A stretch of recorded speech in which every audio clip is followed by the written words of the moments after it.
ಕನಕಪುರ ವಿಶ್ವ ಮಹಿಳಾ ದಿನಾಚರಣೆ ಅಂಗವಾಗಿ ಪರಿಸರ ಪ್ರೇಮಿಗಳ ಸಂಘ ಮಳಗಾಳು ವತಿಯಿಂದ ಗಿಡ ವಿತರಿಸುವ ಕಾರ್ಯಕ್ರಮವು ಆರ್ಎಸ್ ಸಂಸ್ಥೆ ಆವರಣದಲ್ಲಿರುವ ದೂಂತೂರು ಮಾರೇಗೌಡ ಸಭಾಂಗಣದಲ್ಲಿ ದಿನಾಂಕ 14/3/2026 ಶನಿವಾರ ಜರುಗಿತು. ತಾಲೂಕಿನ ಮಹಿಳಾ ಸಾಧಕಿಯರಿಗೆ ಸನ್ಮಾನಿಸಿ ಗೌರವಿಸಲಾಯಿತು. ಉಪ ಆರಕ್ಷಕ ನಿರೀಕ್ಷಕಿ ಶ್ರೀಮತಿ ರತ್ನಮ್ಮ, ಪಶು ವೈದ್ಯಾಧಿಕಾರಿಗಳಾದ ಶ್ರೀಮತಿ ಡಾಕ್ಟರ್ ಶ್ವೇತಾ, ಸಮಾಜ ಸೇವಕಿ ಕುಮಾರಿ ನಿಧಿ ಎಸ್ ರವಿ, ಯೋಗ ತರಬೇತುದಾರರಾದ ಶ್ರೀಮತಿ ವೈ ಚಂದ್ರಿಕಾಮೂರ್ತಿಯವರಿಗೆ ಸನ್ಮಾನಿಸಲಾಯಿತು. ಆರಕ್ಷಕ ನಿರೀಕ್ಷಕರಾದ ರತ್ನಮ್ಮ ಮಾತನಾಡಿ, ಹೆಣ್ಣು ಮಕ್ಕಳು ಉತ್ತಮ ಶಿಕ್ಷಣ ಪಡೆದು ಸ್ವತಂತ್ರರಾಗಿ ಉತ್ತಮ ಜೀವನ ಸರಿದೂಗಿಸುವ ಕಲೆಯನ್ನು ರೂಢಿಸಿಕೊಳ್ಳಬೇಕು ಎಂದರು. ಎಂಎಲ್ಸಿ ಎಸ್ ರವಿ ಮಾತನಾಡಿ, ಪರಿಸರ ಪ್ರೇಮಿಗಳ ಸಂಘ ಮಳಗಾಳು ವತಿಯಿಂದ ಪರಿಸರ ಪ್ರೇಮಿ ಮರಸಪ್ಪ ರವಿಯವರು ಹಲವಾರು ಸಮಾಜಮುಖಿ ಹಾಗೂ ಪರಿಸರ ಸ್ನೇಹಿ ಕಾರ್ಯಕ್ರಮಗಳನ್ನು ಮಾಡಿಕೊಂಡು ಬರುತ್ತಿದ್ದು, ಲಯನ್ಸ್ ಮತ್ತು ಲಿಯೋ ಸಂಸ್ಥೆಯ ಜೊತೆಗೂಡಿ ಉತ್ತಮ ಸಮಾಜಮುಖಿ ಕಾರ್ಯಗಳಲ್ಲಿ ತೊಡಗಿಕೊಂಡಿರುವುದು ಶ್ಲಾಘನೀಯ ಎಂದರು. ಸಂಘದ ಅಧ್ಯಕ್ಷರಾದ ಮರಸಪ್ಪ ರವಿ ಮಾತನಾಡಿ, ನಾನು ಹುಟ್ಟಿ ಬೆಳೆದ ನನ್ನ ಹುಟ್ಟೂರು ಮಳಗಾಳು ದೇಶದಲ್ಲಿಯೇ ಪ್ರಸಿದ್ಧಿ ಆಗಬೇಕೆಂಬ ಆಸೆ ನನ್ನದು. ಗ್ರಾಮದ ಜನರು ನನ್ನ ಈ ಪರಿಸರ ಸ್ನೇಹಿ ಕಾರ್ಯಗಳಿಗೆ ಕೈಜೋಡಿಸಿರುವುದು ನನಗೆ ಸಂತೋಷ ತಂದಿದೆ. ಈಗಾಗಲೇ ಲಕ್ಷಾಂತರ ಸಸಿ ನೆಡುವ ಕಾರ್ಯಕ್ರಮ ಮಾಡಿಕೊಂಡು ಬಂದಿದ್ದು, ಮುಂದೆಯೂ ನಿಮ್ಮಗಳ ಸಹಾಯದಿಂದ ಪರಿಸರ ಸ್ನೇಹಿ ಕಾರ್ಯಕ್ರಮಗಳನ್ನು ಮುಂದುವರಿಸುತ್ತೇನೆ ಎಂದರು. ಈ ಸಂದರ್ಭದಲ್ಲಿ ಆರ್ಎಸ್ ಸಂಸ್ಥೆಯ ಅಧ್ಯಕ್ಷರಾದ ಎಚ್.ಕೆ. ಶ್ರೀಕಂಠು, ನಿರ್ದೇಶಕರಾದ ಎಂ.ಎಲ್. ಶಿವಕುಮಾರ್, ಪದವಿ ಕಾಲೇಜಿನ ಪ್ರಾಂಶುಪಾಲರಾದ ಎಂ.ಎಸ್. ಕೆಂಪೇಗೌಡ, ಮುಖ್ಯೋಪಾಧ್ಯಾಯರಾದ ಜಿ.ಎಸ್. ನಾಗರಾಜು ಮತ್ತು ಸಂಘದ ಪದಾಧಿಕಾರಿಗಳು ಉಪಸ್ಥಿತರಿದ್ದರು. ಪರಿಸರ ಪ್ರೇಮಿಗಳ ಸಂಘದ ಗೌರವಾಧ್ಯಕ್ಷರು ಹಾಗೂ ನಿವೃತ್ತ ಡಿವೈಎಸ್ಪಿ ಶ್ರೀಮಾನ್ ಶ್ರೀನಿವಾಸ್ ಸರ್ ಅವರನ್ನು ಸ್ವಾಗತಿಸುತ್ತೇನೆ. ಪರಿಸರದ ಬಗ್ಗೆ ಹಾಗೂ ಸಾಮಾಜಿಕ ಕಳಕಳಿಯ ಬಗ್ಗೆ ಹಾಗೂ ಇತರೆ ಜನೋಪಯೋಗಿ ಕಾರ್ಯಕ್ರಮಗಳನ್ನು ನಡೆಸ್ಕೊಂಡು ಬರ್ತಾ ಇದ್ದೀವಿ. ಅದೇ ರೀತಿ ಈ ದಿನ ವಿಶ್ವ ಮಹಿಳಾ ದಿನಾಚರಣೆಯನ್ನು ಮಾರ್ಚ್ 8ನೇ ತಾರೀಕು ನಾವು ಮಳೆಗಾಡಿನ ಈಶ್ವರ ದೇವಸ್ಥಾನದ ಸಭಾಂಗಣದಲ್ಲಿ ನಡೆಸಿದೆವು. ಈ ದಿನದ ಪ್ರಯುಕ್ತ ಗಿಡಗಳನ್ನು ವಿತರಿಸುವ ಕಾರ್ಯಕ್ರಮವನ್ನು ಈ ಆರ್ಎಸ್ ವಿದ್ಯಾಸಂಸ್ಥೆಯ ದೂಂತೂರು ಮಾರೇಗೌಡ ಸಭಾಂಗಣದಲ್ಲಿ ಈ ದಿನ ಹಮ್ಮಿಕೊಂಡಿದ್ದೇವೆ. ಈ ಒಂದು ಕಾರ್ಯಕ್ರಮಕ್ಕೆ ವಿಧಾನ ಪರಿಷತ್ ಸದಸ್ಯರು ಹಾಗೂ ನಿರ್ದೇಶಕರು ಅಪೆಕ್ಸ್ ಬ್ಯಾಂಕ್ ಮತ್ತು BDCC ಬ್ಯಾಂಕಿನ ಶ್ರೀಮಾನ್ ಎಸ್ ರವಿ ಅವರನ್ನು ನಾವೊಂದು ಈ ಕಾರ್ಯಕ್ರಮಕ್ಕೆ ಮುಖ್ಯ ಅತಿಥಿಗಳನ್ನಾಗಿ ಬರಲು ಕೋರಿಕೊಂಡಾಗ ಬಹಳ ಆತ್ಮೀಯವಾಗಿ ಪ್ರೀತಿಯಿಂದ ಈ ಒಂದು ಕಾರ್ಯಕ್ರಮಕ್ಕೆ ಹಾಜರಾಗಿದ್ದಾರೆ. ಅವರಿಗೆ ನಿಮ್ಮೆಲ್ಲರ ಪರವಾಗಿ ಹೃತ್ಪೂರ್ವಕವಾದ ಸ್ವಾಗತವನ್ನು ಬಯಸ್ತಾ ಇದ್ದೇವೆ.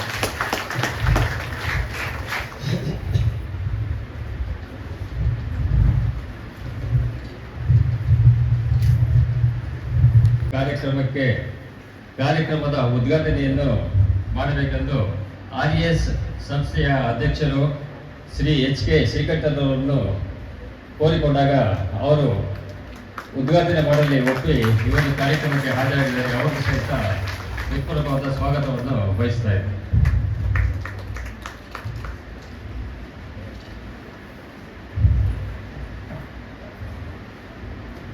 ಅದೇ ರೀತಿ ಆರ್ಎಸ್ ಸಂಸ್ಥೆಯ ನಿರ್ದೇಶಕರಾದ ಎಂ.ಎಲ್. ಶಿವಕುಮಾರ್ ಅವರು ಸಹಿತ ಈ ಒಂದು ಕಾರ್ಯಕ್ರಮಕ್ಕೆ ಕರೆದಿದ್ದೇವೆ. ಅವರು ಸಹಿತ ಸಂತೋಷದಿಂದ ಬಂದು ಹಾಜರಾಗಿದ್ದಾರೆ. ಅವ್ರಿಗೂ ಸಹಿತ ಎಲ್ಲರ ಪರವಾಗಿ ಹೃತ್ಪೂರ್ವಕವಾದ ಸ್ವಾಗತವನ್ನು ಬಯಸ್ತಾ ಇದ್ದೇನೆ.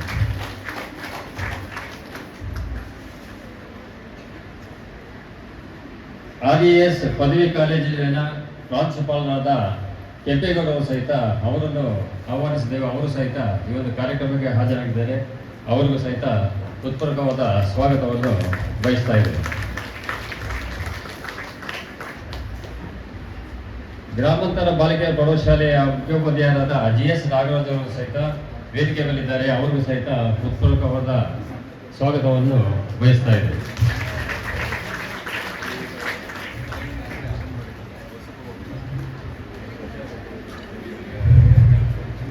ಮತ್ತು ಮಳೆಗಾಲಿನ ಯೋಗ ತರಬೇತಿಯ ಶಿಬಿರಾರ್ಥಿಗಳು ಸಹಿತ ಹೆಚ್ಚಿನ ಮಟ್ಟದಲ್ಲಿ ಈ ಒಂದು ಕಾರ್ಯಕ್ರಮದಲ್ಲಿ ಮಹಿಳಾ ದಿನಾಚರಣೆ ಪ್ರಯುಕ್ತ ಬಂದಿದ್ದಾರೆ. ಅವರೆಲ್ಲರಿಗೂ ಸಹಿತ ನಾವು ಈ ದಿನ ಸ್ವಾಗತವನ್ನು ಬಯಸ್ತಾ ಇದ್ದೀವಿ.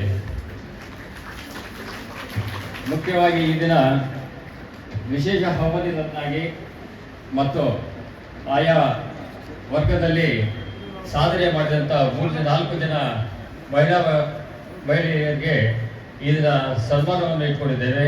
ಅದರಲ್ಲಿ ಪ್ರಥಮವಾಗಿ ಕನಕಪುರ ನಗರ ಪೊಲೀಸ್ ಠಾಣೆಯ ಕಾನೂನು ಮತ್ತು ಸುವ್ಯವಸ್ಥೆ ಸಬ್ ಇನ್ಸ್ಪೆಕ್ಟರ್ ಆದ ಶ್ರೀಮತಿ ರತ್ನಮ್ಮ ಅವರು ಕೋರಿಕೊಂಡಾಗ ಅವರು ಸಹಿತ ಅವರ ಅನೇಕ ಕೆಲಸಗಳ ಮಧ್ಯೆ ಬಿಡುವು ಮಾಡಿಕೊಂಡು ಈ ಒಂದು ಕಾರ್ಯಕ್ರಮಕ್ಕೆ ಹಾಜರಾಗಿದ್ದಾರೆ. ಅವರಿಗೆ ಸ್ವಾಗತವನ್ನು ಬಯಸ್ತಾ ಇದ್ದಾರೆ. ಡಾಕ್ಟರ್ ಶ್ವೇತಾ ಅವರು ಸಹಿತ ಅವರ ಪತಿಯೊಂದಿಗೆ ಈ ಒಂದು ಕಾರ್ಯಕ್ರಮದಲ್ಲಿ ಹಾಜರಾಗಿದ್ದಾರೆ. ಅವರಿಗೂ ಸಹಿತ ನಾವು ಸ್ವಾಗತವನ್ನು ಬಯಸ್ತಾ ಇದ್ದೇವೆ.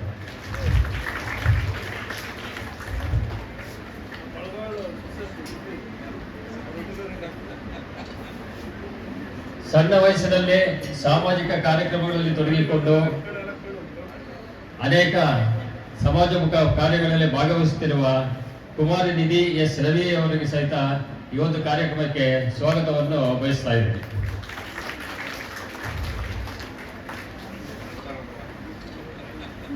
ಕಳೆದ 1 ವರ್ಷಗಳಿಂದ ಡಾಕ್ಟರ್ ಸುಮಾ ಅವರ ಜೊತೆ ಸೇರಿ ಕೈಜೋಡಿಸಿ ಶ್ರೀಮತಿ ವೈ ಚಂದ್ರಿಕಾಮೂರ್ತಿ ಅವರು ಮಳೆಗಾಲದಲ್ಲಿ ಯೋಗ ತರಬೇತಿ ಶಿಬಿರವನ್ನು 1 ವರ್ಷಗಳ ಕಾಲದಿಂದ ನಡೆಸಿಕೊಂಡು ಬಂದ ಸಮಯದಲ್ಲಿ ಅವರಿಗೆ ಈ ಒಂದು ಸನ್ಮಾನ ಕಾರ್ಯಕ್ರಮಕ್ಕಾಗಿ ಆಹ್ವಾನಿಸಿದಾಗ ಅವರು ಸಂತೋಷದ ಒಟ್ಟು ಬಂದಿದ್ದಾರೆ. ಅವರು ಸಹಿತ ಎಲ್ಲರ ಪರವಾಗಿ ನಾನು ಸ್ವಾಗತವನ್ನು ಕೋರ್ತಾ ಇದ್ದೇನೆ. ಹಾಗೆ ಈ ಒಂದು ಕಾರ್ಯಕ್ರಮಕ್ಕೆ ಮಾಧ್ಯಮ ಮಿತ್ರರೆಲ್ಲರಿಗೂ ಸಹಿತ ನಾನು ಸ್ವಾಗತವನ್ನು ಬಯಸ್ತಾ ಇದ್ದೇನೆ. ಮುಖ್ಯವಾಗಿ ಈ ಒಂದು ಕಾರ್ಯಕ್ರಮಕ್ಕೆ ಹೆಚ್ಚಿನ ಸಂಖ್ಯೆಯಲ್ಲಿ RES ಸಂಸ್ಥೆಯಲ್ಲಿ ಓದುತ್ತಿರುವ ವಿದ್ಯಾರ್ಥಿನಿಯರು ಆಗಮಿಸಿದ್ದಾರೆ. ಅವರೆಲ್ಲರಿಗೂ ಸಹಿತ ತುಂಬು ಹೃದಯದ ಸ್ವಾಗತವನ್ನು ಬಯಸ್ತಾ ನನ್ನ ಈ ಒಂದೆರಡು ಸ್ವಾಗತ ಕಾರ್ಯಕ್ರಮವನ್ನು ಮುಗಿಸ್ತಾ ಇದ್ದೇನೆ.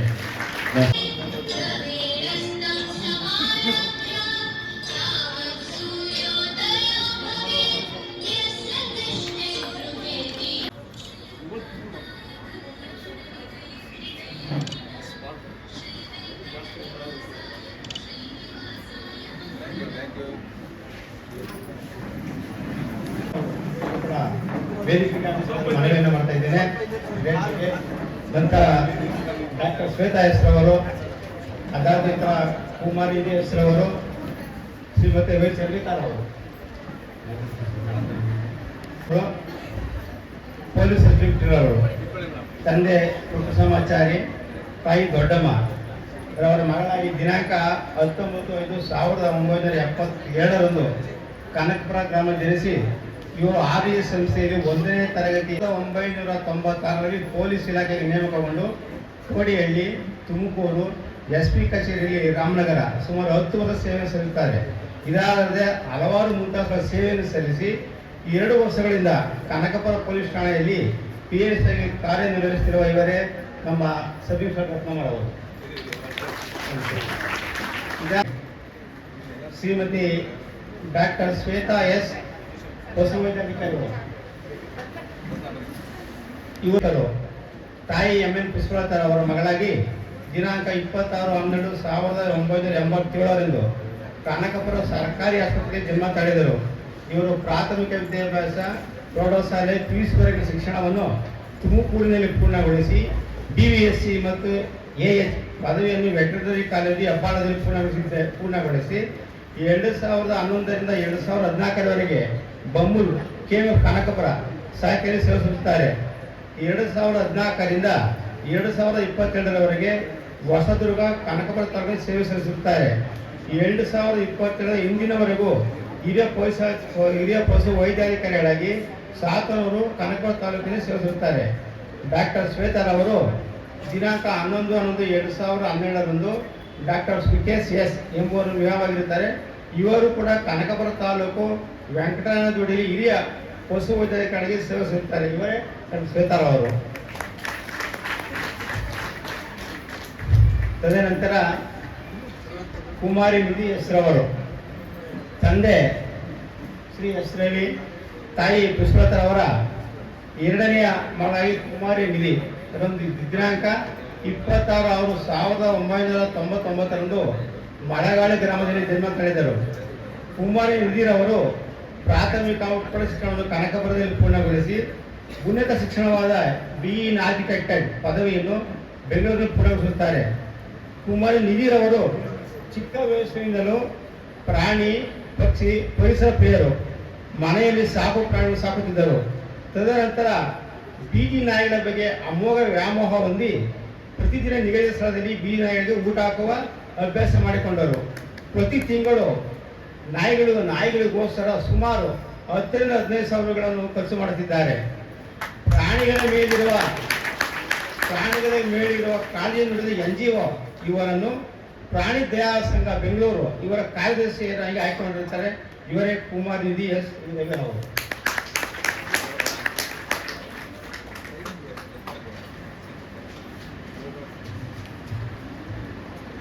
ನಂತರ ಶ್ರೀಮತಿ ವೈ ಚಂದ್ರಿಕಾ ಮೂರ್ತಿರವರು, ಇವರ ತಂದೆ ವೆಂಕಟರಮಣಪ್ಪ, ತಾಯಿ ಲಲಿತಮ್ಮರವರ ಮಗಳಾಗಿ ಇವರು ಪ್ರಾಥಮಿಕ ಪ್ರೌಢಶಾಲಾ ವಿದ್ಯಾಭ್ಯಾಸವನ್ನು ಆನೇಕಲ್ ತಾಲೂಕಿನ ಪೂರ್ಣಗೊಳಿಸಿ ದಿನಾಂಕ 1986ರಲ್ಲಿ ಲಕ್ಷ್ಮೀ ನರಸಿಂಹಮೂರ್ತಿ ಎಂಬುವರು ವಿವಾಹವಾದರು. ಶ್ರೀಯುತರು ಪೊಲೀಸ್ ಇಲಾಖೆಯಲ್ಲಿ ಮುಖ್ಯ ಛಾಯಾಗ್ರಾಹಕರಿಗೆ ಸೇವೆ ಸಲ್ಲಿಸಿ ನಿವೃತ್ತಿ ಹೊಂದಿರುತ್ತಾರೆ. ಇವಾಗ 2 ಗಂಡು ಮಕ್ಕಳಿದ್ದು ಸ್ವಂತ ಉದ್ಯೋಗ ನಡೆಸುತ್ತಾರೆ. ಚಂದ್ರಿಕಾ ಮೂರ್ತಿರವರು 2005ರಲ್ಲಿ ವೇದಾರ್ಥಿ ಮಾಸ್ಟರ್ಯವರ ಸ್ಕೈ ಯೋಗಕ್ಕೆ ಪಾದಾರ್ಪಣೆ, 2012ರಲ್ಲಿ ಯೋಗ ಡಿಪ್ಲೊಮಾ ಕೋರ್ಸ್ ಮುಗಿಸಿ 15 ವರ್ಷಗಳಿಂದ ಪ್ರೊಫೆಸರ್ ಆಗಿ ಸೇವಿಸುತ್ತಾ ಸಾವಿರಾರು ವಿದ್ಯಾರ್ಥಿಗಳಿಗೆ ಧ್ಯಾನ ಕೊಟ್ಟು ಮಕ್ಕಳ ಜೀವನದ ಭವಿಷ್ಯಕ್ಕೆ ಸ್ಫೂರ್ತಿಯಾಗುವ ಕಾರ್ಯನಿರ್ವಹಿಸುತ್ತಿದ್ದಾರೆ. ಸ್ಕೈ ಯೋಗದ ಬಗ್ಗೆ ಅರಿವು ಮೂಡಿಸುವುದು, ಜನರ ದೈಹಿಕ ಮತ್ತು ಮಾನಸಿಕ ಆರೋಗ್ಯ ಕಾಪಾಡುವುದೇ ಇವರ ಮುಖ್ಯ ಗುರಿ. ಮಳಗಾಡು ಗ್ರಾಮದ ಸುಮಾರು 60 ಮಹಿಳೆಯರಿಗೆ ಸ್ಕೈ ಯೋಗ ಮನಸ್ಪತಿ ಕಲೆಯನ್ನು 1 ವರ್ಷದಿಂದ ಉಚಿತವಾಗಿ ತರಬೇತಿ ನೀಡುತ್ತಾರೆ. ಯೋಗಗಳಿಂದ ಎಲ್ಲರಿಗೂ ಸಹ ಪ್ರಸಿದ್ಧಿ ನೀಡುತ್ತಾರೆ. ಇವರೇ ಶ್ರೀಮತಿ ವೈ ಚಂದ್ರಿಕಾ ಮೂರ್ತಿರವರು.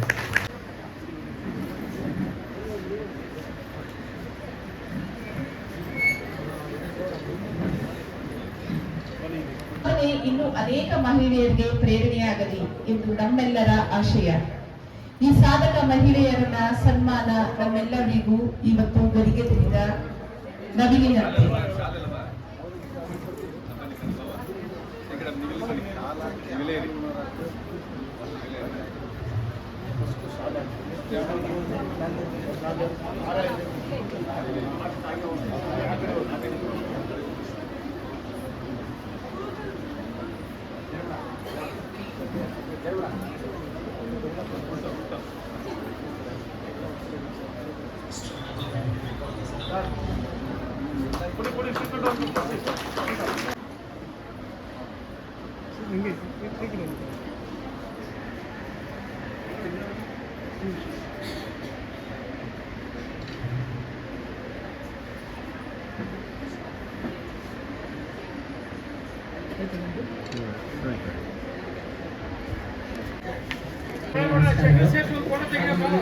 ನಡೆದಿರುವ ಎಲ್ಲ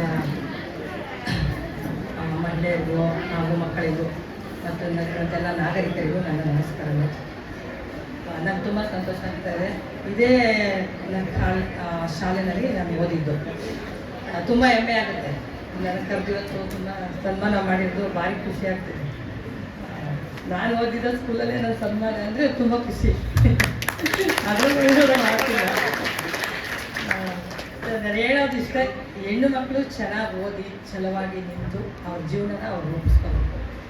ಬೇರೆ ಯಾವ್ದು ಏನೇ ಇರಲಿ, ಹೆಣ್ಮಕ್ಳಾಗಿ ನಾನು ಹೆಂಗೆ ಗುರುತಿಸ್ಕೋಬೇಕು ಅಂತ ಅವರು ಸಣ್ಣದ್ರಿಂದನೇ ತೋರಿಸ್ಕೋಬೇಕು. ಚೆನ್ನಾಗಿ ಓದಬೇಕಷ್ಟೇ. ಅವ್ರ ಗುರಿ ಏನು? ಓದೋದಷ್ಟೇ.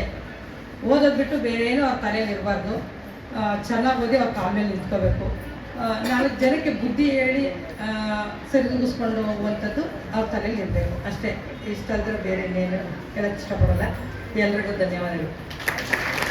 ಮನಸ್ಸಿನಿಂದ ಉದ್ಘಾಟಿಸಿ ನಗುಮುಖದ ನಿಷ್ಠ ನಾಯಕರಾದಂತಹ ಶ್ರೀ HK ಶ್ರೀಕಂಠ ಸರ್ ಅವರನ್ನು ಕಾರ್ಯಕ್ರಮವನ್ನು ಉದ್ದೇಶಿಸಿ ಉದ್ಘಾಟನಾ ಭಾಷಣ ನೀಡಬೇಕಾಗಿ ವಿನಂತಿಸಿಕೊಳ್ಳುತ್ತೇನೆ.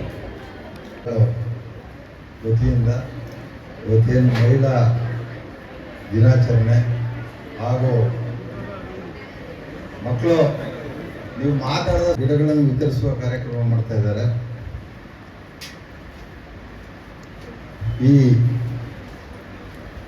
ಕಾರ್ಯಕ್ರಮದ ಅಧ್ಯಕ್ಷತೆಯನ್ನು ವಹಿಸಿರುವಂಥ ನರಸಪ್ಪ ರವಿಯವರೇ, ಮುಖ್ಯ ಅತಿಥಿಗಳಾಗಿ ಆಗಮಿಸಿರುವಂತಹ ಮಿತ್ರರು ಹಾಗೂ ವಿಧಾನ ಪರಿಷತ್ ಸದಸ್ಯರಾದ ರವಿಯವರೇ, ನಮ್ಮ ಆಡಳಿತ ಮಂಡಳಿ ಸದಸ್ಯರಾದ ಶಿವಕುಮಾರ್ ಅವರೇ, ಪ್ರಿನ್ಸಿಪಾಲ್ ಕೆಂಪೇಗೌಡರೇ, ಬಸಪ್ಪನ ಫಂಕ್ಷನ್ ಮಾಡಬೇಕು, ನಮ್ಮ RIS ಮಾಡಬೇಕು ಅಂತ ಮೊದಲು ಮಾಡಿ ಒಳ್ಳೆ ಕೆಲಸ ಮಾಡ್ತಾ ಇದ್ದೀನಿ ಅಂತ ಹೇಳಿದೆ.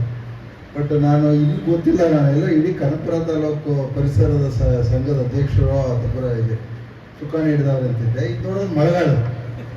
ಈ ಮಳೆಗಾಳು ನನಗೆ ಹೆಂಗೆ ಗೊತ್ತಿದೆ, ನಮ್ಮ ರಾಜಕೀಯದಲ್ಲಿ ಇದ್ದವ್ರೆ ಈ ರಾಜಕೀಯದಲ್ಲಿ ಹೆಚ್ಚಿಗೆ ತೊಡಸ್ಕೊಂಡವ್ರು ಯಾರು ಮಳೆಗಾಲವರು, ಒಂದು ಸ್ವಲ್ಪ ರಾಜಕೀಯ ಪ್ರಜ್ಞೆನೂ ಜಾಸ್ತಿ ಇರುವಂಥವ್ರು. ಇವತ್ತಲ್ಲ, ಫಸ್ಟ್ ನೋಡಿದ್ರೆ ಶಿವಕುಮಾರ್ ಕೂತವ್ರೆ, ಇವ್ರ ತಂದೆನೇ ಮಳೆಗಾಲಿಂಗೆ ಹೋಗ್ಬಿಟ್ಟು ಆವತ್ತು ಕರಿಯಪ್ಪನವ್ರು ಮುಂಚಿತವಾಗಿ MLA ಆಗಿದ್ರು ಅನ್ನಿಸ್ತದೆ. ಅವರು ಮಳೆಗಾಲವ್ರು ಮೊದಲನೇ MLA, ಮೊದಲನೇ ಮುನ್ಸಿಪಲ್ ಪ್ರೆಸಿಡೆಂಟು. ಕೆಲವು ಕಾಲ ಬದಲಾಯ್ದಂಗೆ ಕೆಳಗೆ ಮೇಲೆ ಹೊಡೆದಿದೆ ರಾಜಕಾರಣ. ಬಟ್ ಈಗ ಯಾಕೋ ಗೊತ್ತಿಲ್ಲ, ಅದು ರವಿಯವರ ಹತ್ರ ಹೇಳ್ಬೇಕು. ಇವತ್ತು ನೋಡಿ ಅವರು MLC ಆಗೋರೆ, ಇವತ್ತು ಅಲ್ಲಿ ಅಧ್ಯಕ್ಷರುಗಳಾಗೋರೆ, ಮುನ್ಸಿಪಾಲಿಟಿ ಅಧ್ಯಕ್ಷರು. ರಾಜಕೀಯವಾಗಿ ಸಕ್ರಿಯವಾಗಿರುವಂತ ಶಿವಕುಮಾರ್ ಹುಟ್ಟಿದ್ದು ಮಳೆಗಾಲಂತೆ. ನೋಡಿ ಮಳೆಗಾಲ ಇಂಪಾರ್ಟೆನ್ಸ್ ಎಷ್ಟೋದೆ ಅಂತ. ಅದು ನನಗೆ ಆಶ್ಚರ್ಯ. ಇದ್ರದ್ದು ಅಚೀವ್ಮೆಂಟ್ ಇದನ್ನ ಅಕ್ಸೆಪ್ಟ್ ಮಾಡ್ಕೊಳ್ತೀನಿ, ಬಟ್ ನನಗೂ ಅರ್ಥ ಆಯ್ತದೆ. ಬಟ್ ನನಗೆ ಆಶ್ಚರ್ಯ ಆದದ್ದು ಅಂದ್ರೆ ಈ ಮಳೆಗಾಲ ಹೆಂಗೆ ಪರಿಸರ ಕಡೆ ತಿರುಗ್ತು ಅಂತ. ಬರೀ ಮಳೆಗಾಲ ಪರಿಸರ ಸಂಘ ಅಂತ ಹೇಳ್ತಾವ್ರೆ. ಬಹುಶಃ ಮರ್ಸಪ್ಪನಂತವ್ರು ಜೊತೆಲಿರುವಂಥವ್ರು ನಿಜವಾಗ ಒಳ್ಳೆ ಕೆಲಸ ಮಾಡ್ತಾವ್ರೆ. ನಾನು ನೋಡ್ತಾ ಇರ್ತೀನಿ, ಅವು ಇವು ಪೋಸ್ಟಿಂಗ್ಸ್ ಆಗ್ತಾ ಇರ್ತಾರೆ. ಅವ್ರಿಗೆ ಭಾರಿ ಪರಿಸರದ ಬಗ್ಗೆ ಕಾಳಜಿ, ಪ್ರೇಮ, ಕಮಿಟ್ಮೆಂಟ್ ಇದೆ. ಸುಮ್ಮನೆ ತೋರಿಸ್ಕೊಳಕ್ ಮಾಡಲ್ಲ ಮರಸಪ್ಪನವರು. ನನಗೆ ಗೊತ್ತು, ನನಗೆ ಸಾಕಷ್ಟು ಇದರಲ್ಲಿ ನಾನು ಅವ್ರನ್ನ ಅಬ್ಸರ್ವ್ ಮಾಡ್ತಾ ಇದ್ದೀನಿ. ಇವತ್ತು ಪರಿಸರದ ಬಗ್ಗೆ ಪ್ರಚಾರ ಮಾಡಬೇಕು, ತಪ್ಪರೆ ತಿಳುವಳಿಕೆಯನ್ನು ಮಕ್ಕಳಿಗೆ ಕೊಡುವಂಥ ಕೆಲಸವನ್ನ ಈಗ ನಾವು ಮಾಡಬೇಕಾಗಿತ್ತು. ಎರಡೇ ಕಾರಣ, ಅದರಲ್ಲೂ ಒಂದು ಬಹುಮುಖ್ಯವಾದ ಕಾರಣ, ಎಲ್ಲಿ ಅಭಿವೃದ್ಧಿ ಇರ್ತದೆ ಪರಿಸರದ ವಿರುದ್ಧ ಇರ್ತದೆ. ಪರಿಸರವೇ ಅಭಿವೃದ್ಧಿ ಜೊತೆಯಾಗಿ ಹೋಗಲ್ಲ. ಸೊ ಈಗ ನಾವು ಆ ಕಾಲಘಟ್ಟದಲ್ಲಿದ್ದೀವಿ. ನಮ್ಮ ದೇಶವನ್ನು ಒಂದು ಕಡೆ ಅಭಿವೃದ್ಧಿ ಅಂತಾದ್ರೆ ಇನ್ನೊಂದು ಕಡೆ ಪರಿಸರ ಹೋಗಲೇಬೇಕು. ಈಗ ಬೆಂಗಳೂರೇ ಅದೆಲ್ಲ 30-40 ಲಕ್ಷ ಜನ ಇದ್ರಿ, 1,40,00,000 ಜನ ಅವ್ರೆ. ಅವರೆಷ್ಟು ಪ್ಲಾಸ್ಟಿಕ್ ವೇಸ್ಟನ್ನ ಜನರೇಟ್ ಆಯ್ತಾ ಇರ್ಬೋದು. ಅದು ಒಂಥರ ಬಯೋಡಿಗ್ರೇಡಬಲ್ ಅಲ್ಲ, ಅಂದ್ರೆ ಅದು ಕೊಳೆಯಲ್ಲ. ಅದ್ರದ್ದು ಏನು ಕೆಮಿಕಲ್ ಕಂಟೆಂಟು ಭೂಮಿಲೇ ಉಳ್ಕೊಳ್ಳುವಂಥದ್ದು. ಅದು 100 ವರ್ಷ ಆದರೂ. ಸೊ ಇವತ್ತು ಬೆಂಗಳೂರಲ್ಲಿ ಎಷ್ಟು ಜನರೇಟ್ ಆಯ್ತಾ ಇರ್ಬೋದು ಅದು. ಹಾಗೇನೆ ಇವತ್ತು ಬೆಂಗಳೂರಾಗಲಿ ಬೇರೆ ಆಗಲಿ ಎಷ್ಟು ಎಲ್ಲ ಕಾಂಕ್ರೀಟ್ ಬಿಲ್ಡಿಂಗ್ಗಳು ಬರ್ತಾವೆ. ಹಂಗೆ ವ್ಯವಸಾಯ ಕಮ್ಮಿ ಆಯ್ತಾ ಇದೆ, ಮರಗಿಡಗಳು ಕಮ್ಮಿ ಆಯ್ತಾವೆ. ನಾನು ನೋಡ್ದಂಗೆ ಚಿಕ್ಕದ್ರಲ್ಲಿ ಈ ನಾಟಿ ಹಸುಗಳು ಮನೆ ಕಟ್ಟಿರೋರು ಇವತ್ತು ಹುಡುಕ್ಬೇಕು. ಸೀಮೆ ಹಸು ಬಿಟ್ರೆ ನಾಟಿ ಹಸುಗಳು ಸಿಗಲ್ಲ. ಅಂದರೆ ಅದು ಅಂಥ ಉತ್ಕೃಷ್ಟವಾದಂಥ ಒಂದು ಗೊಬ್ಬರ ಒಂದು ಸಿಗ್ತಿದ್ದು. ಹಿಂಗೆ ಒಂದೊಂದು ಏನೇ ಎಲ್ಲಿ ಡೆವಲಪ್ಮೆಂಟ್ ಆಯ್ತದೆ. ಈಗ ಇಲ್ಲೇ ಮಳೆಗಾಲದಲ್ಲಿ ಈ ML ಶಿವಕುಮಾರ್ ಇದ್ದಾಗ ನಾನು ಇವತ್ತು 66 ವರ್ಷ ಆಗಿದೆ. ನನ್ನ ಜ್ಞಾಪಕ ಒಂದು ಸರ್, ಇವನು ನಾನು ಜೊತೆಲಿ ಓದ್ತಿದ್ದ ಕಾನ್ವೆಂಟಲ್ಲಿ. ಇವರು ಆಲೆ ಮನೆ ಇಟ್ಟಿದ್ರು ಮಳೆಗಾಲ ಹತ್ರ. ಇವರು ಆಲೆ ಮನೆ ಇತ್ತು.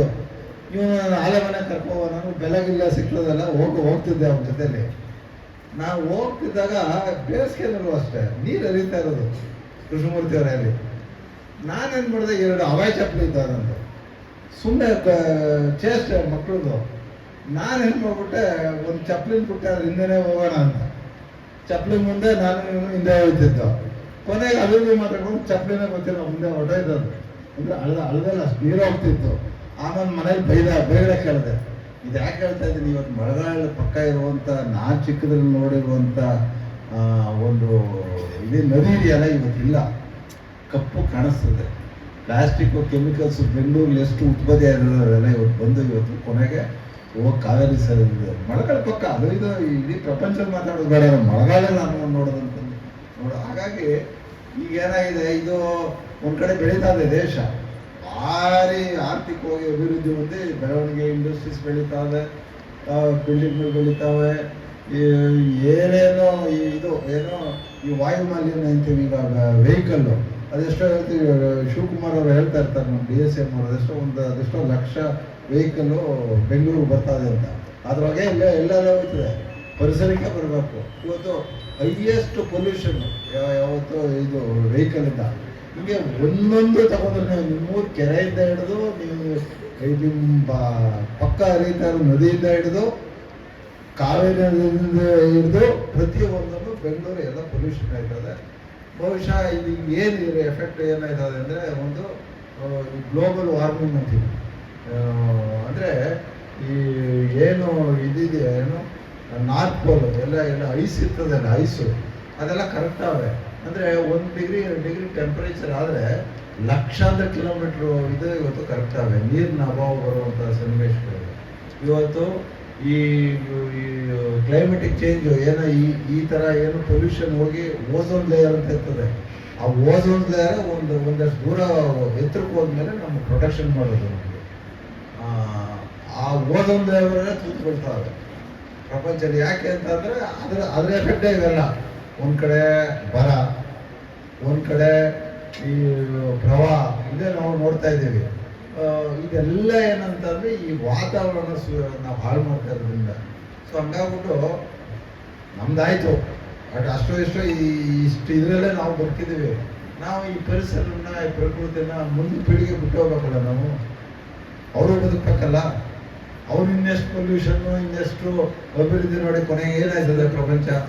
ಸೊ ಆ ದೃಷ್ಟಿಯಲ್ಲಿ ಇವತ್ತು ಒಳ್ಳೆ ಕೆಲಸ ಮಾಡ್ತಾರೆ ಮರಸಪ್ಪನವರು. ಒಳ್ಳೆ ಕೆಲಸ, ಅಟ್ಲೀಸ್ಟ್ ಅವೇರ್ನೆಸ್ ಕ್ರಿಯೇಟ್ ಆಯ್ತದೆ. ಬಟ್ ನನಗೆ ಗೊತ್ತಿಲ್ಲ, ಅದು ಆಮೇಲೆ ಕೇಳ್ತೀನಿ, ಯಾಕೆ ರಾಜಕೀಯದಿಂದ ಇತ್ತಲ್ಲಿ ಮುಗಿದತ್ತು ಅವ್ರದ್ದು ಇಂಟ್ರೆಸ್ಟ್ ಅಂತ ನಾನು ಇನ್ನೂ ಕೇಳಿಲ್ಲ ಸರಿಯಾಗಿ. ಬಹುಶಃ ಅವರು ಸ್ನೇಹಿತರೆಲ್ಲ ಜೊತೆ ಸೇರಿ ಎಲ್ಲ ಒಳ್ಳೆ ಕೆಲಸ ಮಾಡ್ತಾರೆ. ಒಳ್ಳೆ ಕೆಲಸ ಮಾಡ್ತಾ ಇದ್ದೀರಾ. ಏನಾದರೂ ಲಾಭ ಇದ್ದ ಕಡೆ ಸಮಾಜದಲ್ಲಿ ತೊಡಗಿಸ್ಕೋತಾರೆ. ರಾಜಕೀಯನೋ, ಬಿಸ್ನೆಸ್ಸೋ, ಇನ್ನೊಂದು ವ್ಯವಹಾರನೋ, ಇಂಥದ್ದು ಕಡೆ ಎಲ್ಲ ಗಮನ ಕೊಡ್ತಾರೆ ಇರೋ ಜೀವನದಲ್ಲಿ. ಮರಸಪ್ಪ ಇಷ್ಟು ಅವ್ರ ಸ್ನೇಹಿತರ ಜೊತೆಗೂಡಿ ಬರೀ ಪರಿಸರ ಅಂತ ಅಂದ್ಬಿಟ್ಟು ಅಟ್ಲೀಸ್ಟ್ ಇದ್ರ ಬಗ್ಗೆ ಕಾಳಜಿ ವಹಿಸಿ. ಇದರಿಂದ ಏನು ಲಾಭ ಸಿಗಲ್ಲ, ಯಾಕೆ ಪರಿಸರದ ಹಿಂದೆ ಹೋಗಲ್ಲ ಜನ. ಸಮಾಜ ಸೇವೆನೂ 100 ನಡೀತಾವೆ. ಒಂದು ಸಮಾಜ ಸೇವೆ ರಾಜಕೀಯ ಲಾಭಕ್ಕೋಸ್ಕರ ಒಂದು ಸಮಾಜ ಸೇವೆ ನಡೀತದೆ. 4 ಹೆಸರು ಮಾಡಬೇಕಂದ್ರೂ ಸಮಾಜ ಸೇವೆ ನಡೀತದೆ. ಆದರೆ ಇವರು ಮಾಡ್ತಾ ಇರೋ ಪರಿಸರದ ಒಂದು ಪ್ರಚಾರ ಇದೆಯಲ್ಲ, ಇದ್ರಲ್ಲಿ ಏನು ಲಾಭ ಸಿಗಲ್ಲ ಅಷ್ಟೇ. ಇವ್ರಿಗೆ ಆತ್ಮಹತ್ಯೆ ಉದ್ದೇಶ. ನಾನು ಆಶ್ಚರ್ಯ ಆಯಿತು, ರವಿ ಅವ್ರ ಮಗಳು ಹೇಳಿ ಒಂದು ಏನು ನಾಯಿಗಳನ್ನ ಅಷ್ಟು ನೋಡಿ ಮಾನವೀಯತೆ ಅಂತ ಅದನ್ನ ಸಾಕು ಬೆಳೆಸ್ತಾರೆ ಅಂದರೆ ಅದು ಆಪೋಸಿಟ್, ಮರಗಳಿಗೆ ಆಪೋಸಿಟ್. ಅದು ಏನಮ್ಮ ನಿಮ್ಮ ತಂದೆ ಮೂಮೆಂಟ್ಗೂ ಅದು ಆಪೋಸಿಟ್ಟೆ. ಬಟ್ ನಿನ್ನೂ ಅಪ್ರಿಷಿಯೇಟ್ ಮಾಡ್ತೀನಿ ಮೇಡಮ್ಮ.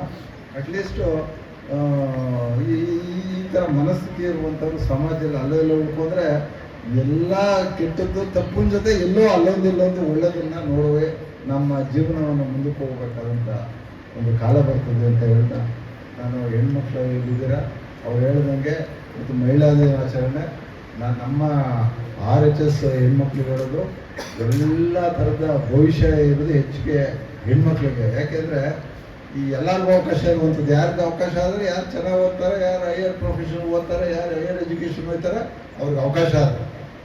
ಅಂಥ ಕಾಲದಲ್ಲಿ ನೀವು ಓದ್ತಾ ಇದ್ದಾರೆ. ನೀವು ಇಲ್ಲೂ ಇದನ್ನೆಲ್ಲ ಒಳ್ಳೊಳ್ಳೆ ಕೋರ್ಸ್ಗಳನ್ನ, ಪ್ರೊಫೆಷನಲ್ ಕೋರ್ಸ್ಗಳೆಲ್ಲ ಕೊಡ್ತಾ ಇದ್ದೀವಿ.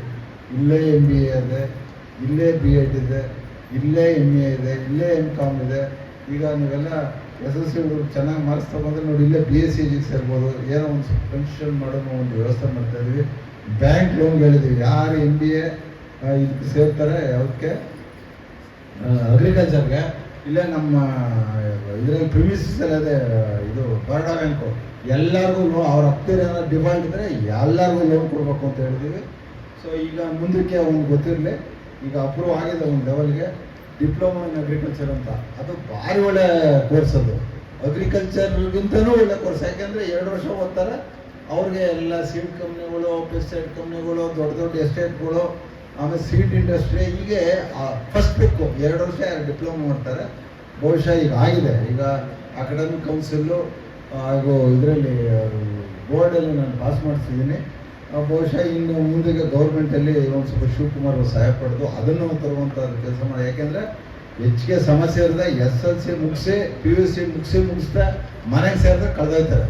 ಪ್ಯಾಂಟ್ ಹಾಕಿರ್ತಾರೆ, ಮೊಬೈಲ್ ಹಿಡ್ಕೊಂಡಿರ್ತಾರೆ. ಅವ್ರ ಹತ್ತು ಕೆಲಸ ಮಾಡೋಕ್ಕೆ ಖಂಡಿತ ಮಾಡಲ್ಲ.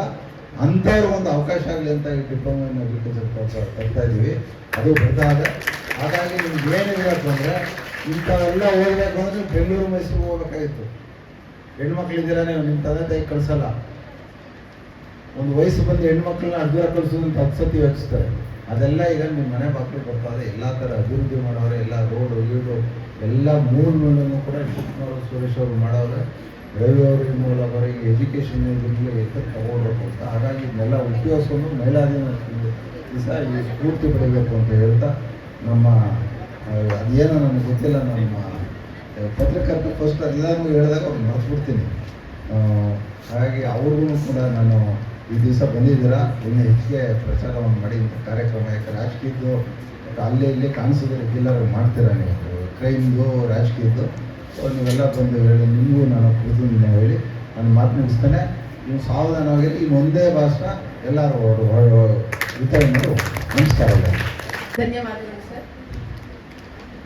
2025ನೇ ಸಾಲಿನಲ್ಲಿ ಪ್ರಥಮವಾಗಿ ಮಳಗಾಡು ಗ್ರಾಮದಲ್ಲಿ ಯೋಗ ಶಿಬಿರ ತರಗತಿಯನ್ನು ಪ್ರಾರಂಭಿಸಿ ಆಲ್ರೆಡಿ ನಮ್ಮಲ್ಲಿ ಎಷ್ಟೋ ಹೆಣ್ಮಕ್ಳು, ಸೊ 4 ಹಂತದ ಕೋರ್ಸ್ಗಳಿರುತ್ತೆ. ಅಂತರಂಗ 1, ಅಂತರಂಗ 2, ಅಂತರಂಗ 3 ಮತ್ತು ಕಾಯಕಲ್ಪದ ನಂತರ ಬ್ರಹ್ಮಜ್ಞಾನ.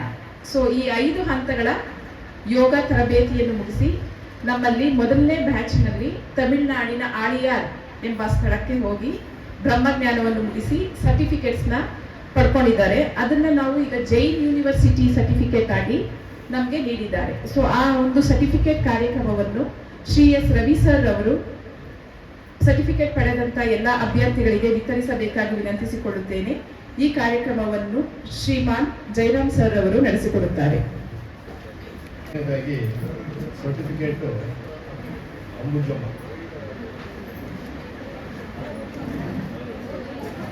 ಮತ್ತೆ ಭಾಗ್ಯಮ್ಮ, ಮೂರನೇದು ಗೌರಮ್ಮನವರು,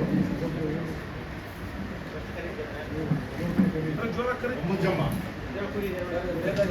ಬೇಗ ಬೇಗ ಬನ್ನಿ.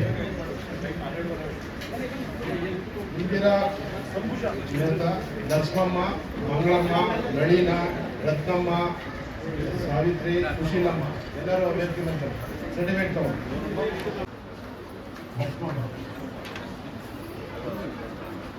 ಮಂಗಳಮ್ಮ,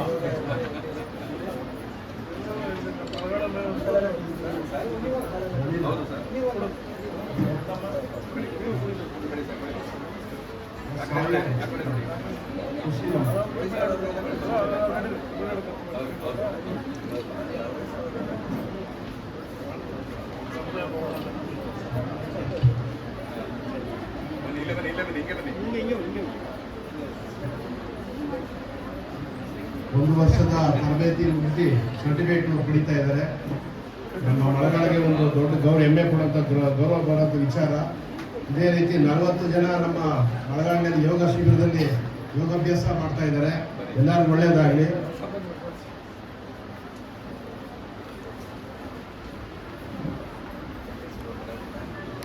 ಧ್ಯಾನ ಯಾವುದು ಮಕ್ಕಳ?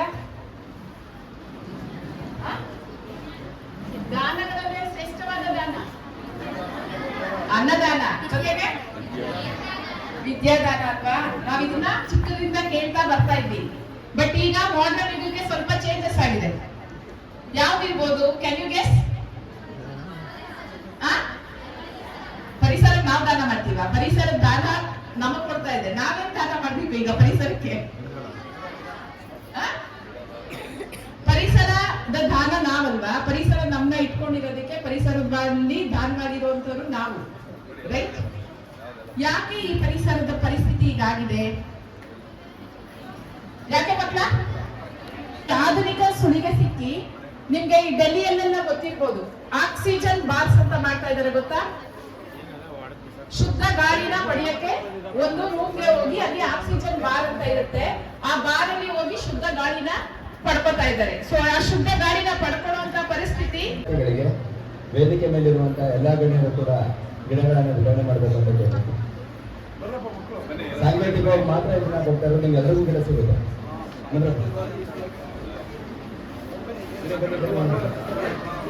ಅಲ್ಲೇ ನಿಂತ್ಕೊಡ್ರಿ.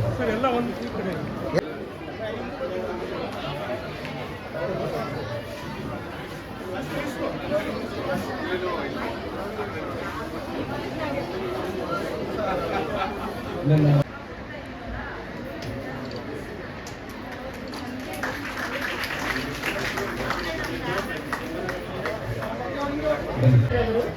ತಮ್ಮ ಪ್ರೇರಣಾದಾಯಕ ಮಾತುಗಳಿಂದ ಈ ಕಾರ್ಯಕ್ರಮದ ಮೆರುಗನ್ನು ಹೆಚ್ಚಿಸಬೇಕಾಗಿ ವಿನಂತಿಸಿಕೊಳ್ಳುತ್ತೇನೆ. ನಮಸ್ಕಾರಗಳು.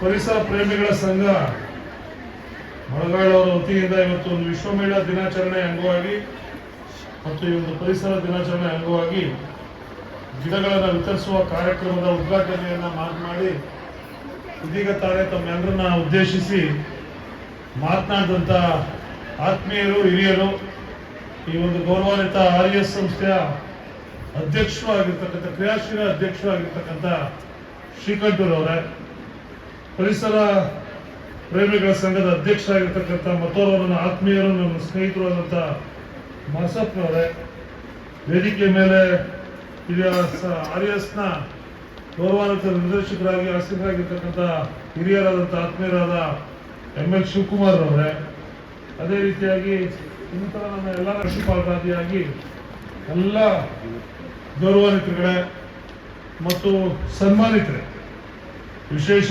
ಆಹ್ವಾನಿತರಾಗಿ ಬಂದು ಸನ್ಮಾನವನ್ನು ಸ್ವೀಕಾರ ಮಾಡಿರ್ತಕ್ಕಂಥ ಎಲ್ಲ ಸನ್ಮಾನಿತರೆ ಮತ್ತು ಸಂಘದ ಎಲ್ಲ ಪದಾಧಿಕಾರಿಗಳೇ, ಮಾಧ್ಯಮದ ಮಿತ್ರರೇ, ನೆರೆದಿರ್ತಕ್ಕಂಥ ಎಲ್ಲ ನಮ್ಮ ವಿದ್ಯಾರ್ಥಿ ಮಿತ್ರರುಗಳೇ, ಸಾಕಷ್ಟು ಸಮಯ ಆಗಿರೋದ್ರಿಂದ ಕಾರ್ಯಕ್ರಮದ ಉದ್ದೇಶವನ್ನು ಕೂಡ ಈಗಾಗಲೇ ಸ್ಪಷ್ಟಪಡಿಸಿದ್ದಾರೆ. ಪರಿಸರ ಪ್ರೇಮಿಗಳ ಸಂಘ ಒಂದು ಒಳ್ಳೆ ಕೆಲಸ ಮಾಡ್ತಾ ಇದೆ. ಶ್ರೀಕಂಠ ಅವರು ಮಳೆಗಾಲವೂ ಅದಕ್ಕೆ ಯಾಕೋ ತದ್ವಿರುದ್ಧವಾಗಿ ಇದು ಸಂಘ ಇದು ತದ್ವಿರುದ್ಧವಾದಂಥ ಕೆಲಸ ಮಾಡ್ತಾರೆ ಅಂತಕ್ಕಂಥದ್ದನ್ನ ಪ್ರಸ್ತಾಪ ಮಾಡಿದ್ರು. ಇಲ್ಲ ನಮ್ಮ ಪರಿಸರ ಪ್ರೇಮಿಗಳ ಒಂದಾಗಿ ಸೇರಿ ಒಂದು ವಿಭಿನ್ನವಾದಂಥ ಕಾರ್ಯಕ್ರಮ ಹಲವಾರು ದಿನಗಳಿಂದ ಮಾಡ್ಕೊಂಡು ಬರ್ತಾ ಇದ್ರು. ಇದೊಂದು ಅಧಿಕೃತವಾಗಿ ಒಂದು ಸಂಘದ ರೂಪದಲ್ಲಿ ಮಾಡಿಕೊಂಡು ಒಂದು 3 ವರ್ಷಗಳಿಂದ ಲಯನ್ಸ್ ಸಂಸ್ಥೆಯಲ್ಲಿ ಲಯನ್ಸು, ಲಿಯೋ, ರೋಟರಿ ಸಂಸ್ಥೆಗಳಲ್ಲಿ ಬಹಳ ಸಕ್ರಿಯವಾಗಿ ಕೆಲಸ ಕಾರ್ಯಗಳು ನಡೀತಾ ಇತ್ತು. ಅದ್ರ ಜೊತೆಗೆ ಪರ್ಯಾಯವಾಗಿ ಇವರೊಂದು ಸಂಘವನ್ನು ಸ್ಥಾಪನೆ ಮಾಡಿ ಬೀದಿ ರಸ್ತೆ ಇಕ್ಕೆಲಗಳಲ್ಲಿ ಗಿಡಗಳನ್ನು ನೆಡ್ತಕ್ಕಂಥದ್ದು, ಸ್ಮಶಾನಗಳಲ್ಲಿ ಖಾಲಿ ಇರ್ತಕ್ಕಂಥ ಜಾಗದಲ್ಲಿ ಗಿಡ ನೆಡ್ತಕ್ಕಂಥದ್ದು, ಶಾಲಾ ಕಾಲೇಜುಗಳು, ದೇವಸ್ಥಾನದ ಆವರಣಗಳಲ್ಲಿ ಗಿಡಗಳನ್ನು ನೆಡ್ತಕ್ಕಂಥದ್ದು ಮತ್ತು ವೈಯಕ್ತಿಕವಾಗಿ ಬುಡಕಟ್ಟು ಜನರಿಗೆ ಗಿಡಗಳನ್ನು ಫಸಲು ಬರ್ತಕ್ಕಂಥ ಗಿಡಗಳನ್ನು ವಿತರಣೆ ಮಾಡಿ ಆ ಮುಖೇನ ಪರಿಸರ ಮತ್ತು ಅವರ ಆರ್ಥಿಕ ಪರಿಸ್ಥಿತಿಯ ಸುಧಾರಣೆಯನ್ನು ಮಾಡ್ತಕ್ಕಂಥ ಹಲವಾರು ವಿಭಿನ್ನ ಕೆಲಸ ಕಾರ್ಯಕ್ರಮಗಳನ್ನು, ಆರೋಗ್ಯ ಶಿಬಿರಗಳನ್ನು ಮತ್ತು ಯೋಗ ಆರೋಗ್ಯವನ್ನು ವೃದ್ಧಿ ಮಾಡ್ತಕ್ಕಂಥ ಯೋಗಾಭ್ಯಾಸದಂಥ ಒಂದು ಕಾರ್ಯಕ್ರಮಗಳನ್ನು ಮಾಡ್ಕೊಂಡು ಬಹಳ ವಿಶೇಷವಾಗಿ ಬರ್ತಾ ಇದ್ದಾರೆ. ನಾನು ನಿಮ್ಮೆಲ್ಲರ ಪರವಾಗಿ ಅವರಿಗೆ ಒಂದು ಪರಿಸರ ಪ್ರಜ್ಞೆಯನ್ನು ಸಮಾಜದಲ್ಲಿ ಜಾಗೃತ ಮಾಡ್ತಕ್ಕಂಥ ಒಂದು ಉತ್ತಮವಾದಂಥ ಕೆಲಸವನ್ನು ಮಾಡ್ತಾ ಇರ್ತಕ್ಕಂಥ ಆ ಸಂಘದ ಅಧ್ಯಕ್ಷರು ಹಾಗೂ ಎಲ್ಲ ಪದಾಧಿಕಾರಿಗಳಿಗೆ ನಾವೆಲ್ಲರೂ ಒಂದು ಜೋರು ಚಪ್ಪಾಳೆಯೊಂದಿಗೆ ಅವ್ರಿಗೊಂದು ಅಭಿನಂದನೆಯನ್ನ ಸಲ್ಲಿಸ್ತೀವಿ. ನಿಮ್ಮಲ್ಲೂ ಕೂಡ ಒಂದು ಪರಿಸರ ಪ್ರೇಮವನ್ನ ಜಾಗೃತಿ ಮಾಡೋ ರೀತಿಯಲ್ಲಿ ನೀವು ವಿದ್ಯಾರ್ಥಿಗಳನ್ನ ಕರೆದು ಒಂದು ಕಡೆ ಕರೆದು ನಿಮ್ಮ ಕೈಗೆ ಒಂದು ಗಿಡವನ್ನು ಕೊಟ್ಟು ಆ ಗಿಡವನ್ನು ನಿಮ್ಮ ಕೈಯಲ್ಲಿ ನೀವು ಮನೆಗೆ ಎತ್ಕೊಂಡು ಹೋಗಿ ಇರ್ತಕ್ಕಂಥ ಜಾಗ ನಿಮ್ದು ಯಾವುದು ಜಮೀನಿಲ್ಲ ಅಂದ್ರೂ ಚಿಂತೆ ಇಲ್ಲ, ಒಂದು ಪಾಟ್ ಇಡೋಕ್ಕೊಂದು ಜಾಗ ಇದ್ರೆ ಸಾಕು. ಈ ಕೊಡ್ತಾ ಇರ್ತಕ್ಕಂಥ ಗಿಡ ನೋಡಿದಾಗ ಎಲ್ಲ ಹೂವಿನ ಗಿಡ, ದಾಸವಾಳ, ಗುಲಾಬಿ, ಈ ಮಲ್ಲಿಗೆ, ಈ ರೀತಿಯಾದಂಥ ಗಿಡಗಳಾಗಿರೋದ್ರಿಂದ ಈ ಗಿಡಗಳನ್ನ ಮನೆಗಳಲ್ಲಿ ನೀವು ಸಾಕ್ಬೋದು, ಬೆಳೆಸ್ಬೋದು. ಇದಕ್ಕೇನು ಅಡ್ಡಿ ಆತಂಕಗಳಿಲ್ಲ. ಜಾಗ ಇರೋರು ಜಾಗ ಮಾಡ್ಬೋದು, ಜಾಗ ಇಲ್ಲದೆ ಇದ್ದವರು ಪಾಟಲ್ಲೇ ಬೆಳೆಸಿದ್ರು ಕೂಡ ಅದು ನನ್ನ ಗಿಡ ನಾನು ನೆಟ್ಟಿದ್ದೀನಿ ಅಂತಕ್ಕಂಥ ಒಂದು ಪ್ರೀತಿ ನಿಮ್ಮಲ್ಲಿ ಬಂದರೆ ಅದೊಂದು ಪರಿಸರಕ್ಕೆ ಒಂದು ಕಿರು ಕಾಣಿಕೆಯನ್ನು ನೀವು ಮೂಡಿಸ್ದಾಗೆ ಇವತ್ತು ಬಹಳ ಅತ್ಯಗತ್ಯ. ಪರಿಸರದ ಬಗ್ಗೆ ನಾವು ಪರಿಸರವನ್ನು ಪ್ರೀತಿಸಬೇಕಾದಂಥದ್ದು ಬಹಳ ಅತ್ಯಗತ್ಯ. ಈಗಾಗಲೇ ನಮ್ಮ ದೇಶದ ರಾಜಧಾನಿಯಾಗಿರ್ತಕ್ಕಂಥ ದೆಹಲಿಯಲ್ಲಿ ಉಸಿರಾಡಲು ಯೋಗ್ಯವಲ್ಲದಂಥ ವಾಯು ಮಾಲಿನ್ಯ ಈಗಾಗಲೇ ಆಗಿದೆ. ದೆಹಲಿ ಇವತ್ತು ಜಾಗತಿಕ ಮಟ್ಟದಲ್ಲಿ, ಕೇವಲ ರಾಷ್ಟ್ರ ಮಟ್ಟದಲ್ಲ, ಜಾಗತಿಕ ಪ್ರಪಂಚದ ಕಲುಷಿತ ನಗರಗಳು, ವಾಯುಮಾಲಿನ್ಯ ಆಗಿರ್ತಕ್ಕಂಥ ನಗರಗಳ ಪೈಕಿ ಅಗ್ರಗಣ್ಯ ಯಾವ್ದಾದ್ರು ಇದ್ರೆ ಅದು ದೆಹಲಿ ಮೊದಲನೇ ಸ್ಥಾನಕ್ಕೆ ಬಂದಿರತಕ್ಕಂಥದ್ದು ಬಹಳ ವಿಷಾದನೀಯವಾಗಿರ್ತಕ್ಕಂಥದ್ದು. 2.5 ಕೋಟಿಗೂ ಅಧಿಕವಾದಂಥ ಜನಸಂಖ್ಯೆಯನ್ನು ಹೊಂದಿರತಕ್ಕಂಥ, ಕೈಗಾರಿಕೆಗಳಿಂದ ತುಂಬಿರ್ತಕ್ಕಂಥ ದೆಹಲಿಯಲ್ಲಿ ನೀವು ಸಾಮಾನ್ಯವಾಗಿ ದೆಹಲಿಗೆ ನೀವು ಮುಂದಕ್ಕೆ ಹೋಗ್ತೀರಾ, ಮುಂದಿನ ದಿನಗಳಲ್ಲಿ ಪ್ರವಾಸದ ವಿಚಾರದಲ್ಲೋ ಇನ್ನಿತರ ವಿಚಾರಗಳಲ್ಲೂ ನೀವು ದೆಹಲಿಗೆ ಹೋಗ್ತೀರಾ. ನೀವು ದೆಹಲಿಯಲ್ಲಿ ನೀವು ಇಂಥ ಗಾಳಿನ ನೋಡ್ಲಿಕ್ಕೆ ಸಾಧ್ಯನೇ ಇಲ್ಲ. ಗಾಳಿ ಚಲಿಸೋದೇ ಇಲ್ಲ ದೆಹಲಿಯಲ್ಲಿ. ಅದು ಪ್ಲೈನ್ ಲ್ಯಾಂಡ್, ಆಗಿರ್ತಕ್ಕಂಥದ್ದೇ ಪ್ಲೈನ್ ಲ್ಯಾಂಡು. ಅಲ್ಲೆಲ್ಲ ಪಂಜಾಬಲ್ಲೋ ಹರಿಯಾಣದಲ್ಲೋ ಅಲ್ಲೆಲ್ಲ ಏನೋ ಸುಡ್ತಾರೆ, ಗೋಧಿನ ತಾವು ಒಕ್ಕಣೆ ಮಾಡಿ ಬರ್ತಕ್ಕಂಥ ಹುಲ್ಲನ್ನ ಸುಡ್ತಾರೆ. ಆ ಗಾಳಿ ಒಂದೇ ಸಮತಟ್ಟಾಗಿರ್ತಕ್ಕಂಥ ಪ್ರದೇಶ. ಅದು ಬಂದು ಕೈಗಾರಿಕೆಗಳು, ದೆಹಲಿಯ ಸುತ್ತ ಕೈಗಾರಿಕೆಯ ಪ್ರದೇಶ ಇರ್ತಕ್ಕಂಥದ್ದು. ಗುರ್ಗಾವ್ ಇರ್ಬೋದು, ಯಾವುದೇ ಪ್ರದೇಶ ಸುತ್ತ ಭಾರತ ದೇಶದಲ್ಲೇ ಅತ್ಯಧಿಕವಾದಂಥ ಕೈಗಾರಿಕೆಗಳನ್ನ ದೆಹಲಿಯ ಸುತ್ತ ಇರ್ತಕ್ಕಂಥದ್ದು. ಆ ಕೈಗಾರಿಕೆಗಳಿಂದ ಬರ್ತಕ್ಕಂಥ ಹೊರ ಬರ್ತಕ್ಕಂಥ ಒಂದು ವಾಯು ಮಾಲಿನ್ಯ, ಹೊಗೆ, ಕಾರ್ಬನ್ ಡೈಆಕ್ಸೈಡ್ ಈ ರೀತಿಯಾದಂಥದ್ದು. ಗಾಳಿ ಚಲನನೇ ಇಲ್ಲ ಡೆಲ್ಲಿಲಿ ಗಾಳಿ ಸಂಚಾರನೇ ಬಹಳ ನಿಧಾನ. ನೀವು ಅಂಥ ಒಂದು ಗಾಳಿ ಖಚಿತವಾಗಿ ಎಲ್ರಿಗೂ ಅಸ್ತಮಾ ರೋಗ, ಉಸಿರಾಟದ ಸಂಬಂಧಪಟ್ಟಂತ ಕಾಯಿಲೆಗಳು. ನೀವು ಹೋಗಿ ನಾವು ವಿಮಾನದಲ್ಲಿ ಇಳಿದು ನಾವು ದೆಹಲಿ ಏರ್ಪೋರ್ಟ್ ಇಂದ ಆಚೆ ಕಡೆ ಬರ್ತಾ ಇದ್ದಂಗೆ ನಮ್ಗೆ ಕೆಮ್ಮು ಸ್ಟಾರ್ಟ್ ಆಗಿದೆ, ಉಸಿರಾಡೋದಕ್ಕೆ ಸಾಧ್ಯ ಆಯ್ತಲ್ಲ ದೆಹಲಿ ಅಂತ ನಗರದಲ್ಲಿ. ಅಂಥದ್ದನ್ನು ನಾವು ಬೆಂಗಳೂರಿನಲ್ಲೂ ಇನ್ನು ಬಹಳ ದಿನಗಳಲ್ಲಿ ಬೇಕಾಗಿಲ್ಲ. ಈಗ ಕೈಗಾರಿಕಾ ಪ್ರದೇಶಗಳು ಬೆಂಗಳೂರು ಸುತ್ತ ಈಗಾಗಲೇ ಆರೋಳ್ಳಿ ಇರ್ಬೋದು, ಬಿಡದಿ ಇರ್ಬೋದು, ಪಿಣ್ಯ ಇರ್ಬೋದು, ಬೊಮ್ಮನಹಳ್ಳಿ ಇರ್ಬೋದು, ಈ ರೀತಿಯಾಗಿ ಬೆಂಗಳೂರಿನ ದೇವನಹಳ್ಳಿ ಇರ್ಬೋದು, ಬೆಂಗಳೂರಿನ ಕೇಂದ್ರೀಕೃತವಾಗಿ ಸುತ್ತ ಕೈಗಾರಿಕಾ ಪ್ರದೇಶಗಳು ಬರ್ತಾ ಇದೆ ಅಂತಂದ್ರೆ ಬೆಂಗಳೂರು ಬೇರೆ ಅಲ್ಲ, ಕನಕಪುರ ಬೇರೆ ಅಲ್ಲ. ಬೆಂಗಳೂರಿಗಾಗೋ ಎಫೆಕ್ಟು ನಮ್ಗೆ ಕನಕಪುರಕ್ಕೆ ಕೂಡ ಆಗ್ತಕ್ಕಂಥದ್ದು. ನಾವು ಕೂಡ ಮುಂದಿನ ದಿನಗಳಲ್ಲಿ ಪರಿಸರದ ಮೇಲೆ ನಾವೆಲ್ಲರಲ್ಲೂ ಒಂದು ಕಾಳಜಿ ನಮ್ಮಲ್ಲಿ ಬರಲಿಲ್ಲ ಅಂತಂದ್ರೆ ಬಹಳ ಮುಂದಿನ ದಿನಗಳಲ್ಲಿ ನಾವು ಬದುಕಲಿಕ್ಕೆ ಬಹಳ ಕಷ್ಟ ಆಗ್ತದೆ. ನಮ್ಮಲ್ಲಿ ಒಂದು ಪರಿಸರದ ಬಗ್ಗೆ, ಅದರಲ್ಲೂ ವಿದ್ಯಾರ್ಥಿಗಳಾಗಿ ನೀವು ಪ್ಲಾಸ್ಟಿಕ್ ರಹಿತವಾದಂಥ ಜೀವನವನ್ನ ಮಾಡ್ತಕ್ಕಂಥದ್ದು, ಆ ಒಂದು ಕಸ ನಿರ್ವಹಣೆ. ಇವತ್ತು ಬೆಂಗಳೂರಿನಲ್ಲಿ ಯಾವುದಪ್ಪ ದೊಡ್ಡ ಸಮಸ್ಯೆ ಅಂದ್ರೆ, ಬೆಂಗಳೂರಿನಲ್ಲಿ ಇರ್ತಕ್ಕಂಥ ಸಮಸ್ಯೆ ಎಲ್ಲ ಹಳ್ಳಿಗಳಿಂದ ಹೋಗಿ ಬೆಂಗಳೂರಿನ ಉದ್ಯೋಗಕ್ಕೆ, ಆರೋಗ್ಯಕ್ಕೆ, ಶಿಕ್ಷಣಕ್ಕೆಲ್ಲ ಬೆಂಗಳೂರು ನಗರ ಕೇಂದ್ರೀಕೃತ ಜೀವನವನ್ನು ಮಾಡ್ತಾ ಇದ್ದೀವಿ. ನಾವು ಭಾರತ ದೇಶ, ನಾವು ಗ್ರಾಮೀಣ ಕೇಂದ್ರೀಕೃತವಾದಂಥ ದೇಶ ಆಗಿತ್ತು.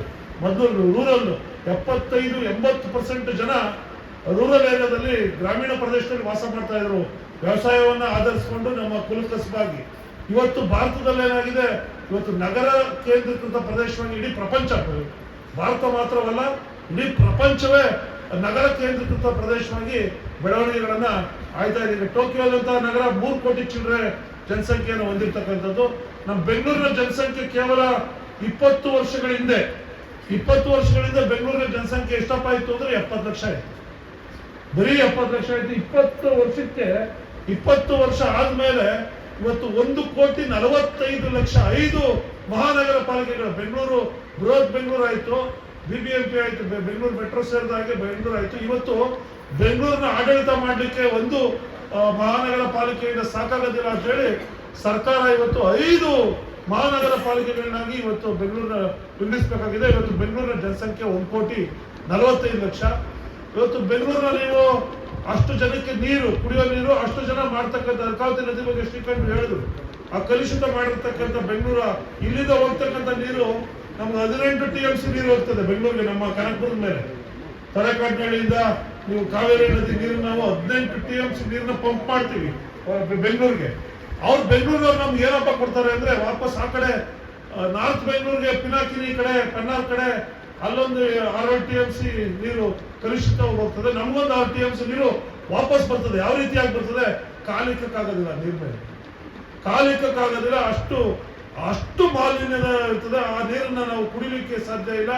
ಆ ನೀರನ್ನು ಭೂಮಿಯಲ್ಲಿ ಇಂಗಿದ್ರೆ ನಮಗೆ ನೀವು ಪೇಪರಲ್ಲಿ ಇತ್ತೀಚೆಗೆ ನೋಡಿದ್ದೀವಿ, ಮೊನ್ನೆ ಪೇಪರ್ಗಳಲ್ಲಿ, ಪಾರ್ಲಿಮೆಂಟ್ ಅಲ್ಲಿ ಕೂಡ ಈ ಸಬ್ಜೆಕ್ಟ್ ರೈಸ್ ಆಗ್ತಾ ಇದೆ. ನಮ್ಮ ಸರೌಂಡಿಂಗ್ ಅಲ್ಲಿ ನಾವು ಬೆಳೀತಾ ಇರ್ತಕ್ಕಂಥ ತರಕಾರಿಯಲ್ಲಿ ಕಾರ್ಬನ್ ಕಾಣಿಸ್ತಾ ಇದೆ. ದೇಶಕ್ಕೆ ಅದು ಮರ್ಕ್ಯೂರಿ ಬಹಳ ನಮ್ಮ ಆರೋಗ್ಯಕ್ಕೆ ತೀವ್ರತರವಾದಂಥ ಹಾನಿಯನ್ನು ಉಂಟು ಮಾಡ್ತಕ್ಕಂಥದ್ದು.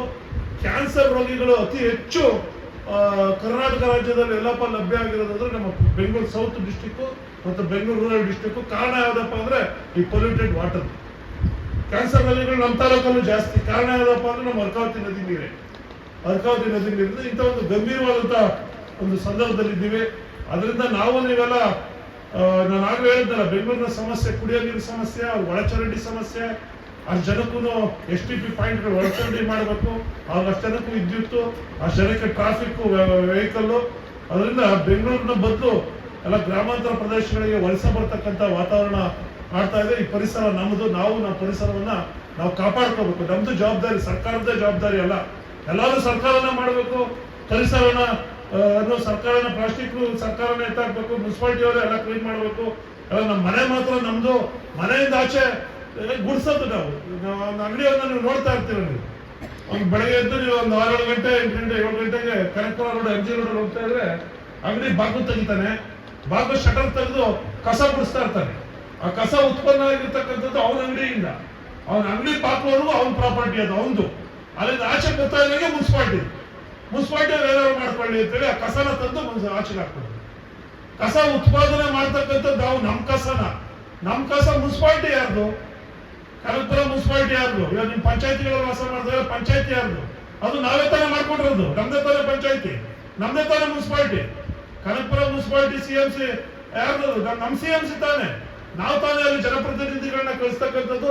ಆ ಮುನ್ಸಿಪಾಲಿಟಿ ಇರ್ತಕ್ಕಂಥದ್ದು ನಮ್ಮ ಆರೋಗ್ಯ ಕಾಪಾಡ್ಲಿಕ್ಕೆ, ನಮ್ಮ ನಗರದ ನೈರ್ಮಲ್ಯೀಕರಣ ಮಾಡ್ಲಿಕ್ಕೆ, ನಮ್ಮಲ್ಲಿ ರಸ್ತೆ ಮಾಡ್ಲಿಕ್ಕೆ, ನಮ್ಗೆ ಕುಡಿಯೋ ನೀರು ಕೊಡೋದಕ್ಕೆ, ನಮ್ಮ ಒಳಚರಂಡಿ, ನಮ್ಮ ಕಸ, ನಮ್ಮ ತ್ಯಾಜ್ಯನ ನಿರ್ವಹಣೆ, ನಾವು ಉತ್ಪಾದನೆ ಮಾಡಿರ್ತಕ್ಕಂಥದ್ದನ್ನ ನಿರ್ವಹಣೆ ಮಾಡ್ಲಿಕ್ಕೆ ನಾವೇ ನಿರ್ಮಿಸಿಕೊಂಡಿರ್ತಕ್ಕಂಥ ಒಂದು ಮುನ್ಸಿಪಾಲಿಟಿ. ಅದು ನಮ್ದಲ್ಲ. ಆ ರಸ್ತೆ ನಾವು ಉಪಯೋಗ ಮಾಡ್ತಕ್ಕಂಥ ರಸ್ತೆ, ಮನೆ ಮಾತ್ರ ನಮ್ದು, ರಸ್ತೆ ನಮ್ದಲ್ಲ, ಮುನ್ಸಿಪಾಲಿಟಿ. ಅಲ್ಲಿ ಕಸ ಬಿಡ್ಬೋದು. ಆ ಕಸನ ನಮ್ಮ ಮನೆ ಉತ್ಪಾದನೆ ಆಗತಕ್ಕಂಥ ಕಸನ ನಮ್ ಜನ ಇವತ್ತು ಹಸಿ ಕಸ, ಒಣ ಕಸ ಅಂತ ಹೇಳಿ ವಿಂಗಡಣೆ ಮಾಡೋಷ್ಟು ತಾಳ್ಮೆ ಇಲ್ಲ. ಇವತ್ತೆಲ್ಲರೂ ಕಸ ಎತ್ಕೊಂಡವ್ರೆ ನೀವು ನೋಡ್ತೀರಿ ಬೆಂಗಳೂರಲ್ಲಿ. ಇವತ್ತು ಬೆಳಗ್ಗೆ ಎದ್ದು ಪೇಪರ್ ನೋಡ್ತಾ ಇರ್ತೀರಿ, ವಿರೋಧ ಪಕ್ಷದವ್ರಿಗೂ ನಮಗೂ ಆಡಳಿತ ಪಕ್ಷದವ್ರಿಗೆ ಗಲಾಟೆ. ಆ ಉತ್ಪನ್ನ ಆದಂತ ಕಸನ ಯಾವ್ದಾದ್ರು ಹೋಗಿ ಅಲ್ಲಿ ಡಂಪಿಂಗ್ ಯಾರ್ಡ್ ಮಾಡಿ ಅಲ್ಲಿ ಅದನ್ನ ನಿರ್ವಹಣೆ ಮಾಡೋದು, ಸಾಲಿಡ್ ವೇಸ್ಟ್ ಮ್ಯಾನೇಜ್ಮೆಂಟ್ ಅಂತ ಹೇಳ್ತಾರೆ, ಘನತ್ಯಾಜ್ಯ ನಿರ್ವಹಣೆ ಮಾಡ್ತಕ್ಕಂಥದ್ದು. ಅದನ್ನ ಮಾಡ್ಬೋದು. ನಮ್ ಜಾಗಕ್ಕೆ ಕಸ ತರಬೇಡಿ.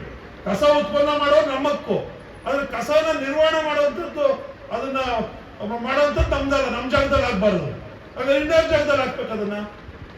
ನಿಮ್ ಮನೆ ಕಸ ನೀವೇ ಬಳಿಕೋಬೇಕು ಅಂದ್ರೆ, ನೀವು ಉತ್ಪನ್ನ ಮಾಡ್ತಕ್ಕಂಥ ನಿಮ್ ಮನೆ ಕಸ, ನೀವು ಉತ್ಪನ್ನ ಮಾಡ್ತಕ್ಕಂಥ ಟಾಯ್ಲೆಟ್ ಅಲ್ಲಿ ನಿಮ್ ಟಾಯ್ಲೆಟ್ ನಿಮ್ಮಲ್ಲಿ ನೀವೇ ಇಟ್ಕೋಬೇಕು ಅಂದ್ರೆ ಯಾರು ಅದನ್ನ ನಿರ್ವಹಣೆ ಮಾಡೋದು? ನಿಮ್ ಕಸ ನೀವು ನಿರ್ವಹಣೆ ಮಾಡಿ ಅಂದ್ರೆ ಜವಾಬ್ದಾರಿ ಯಾರ್ದು?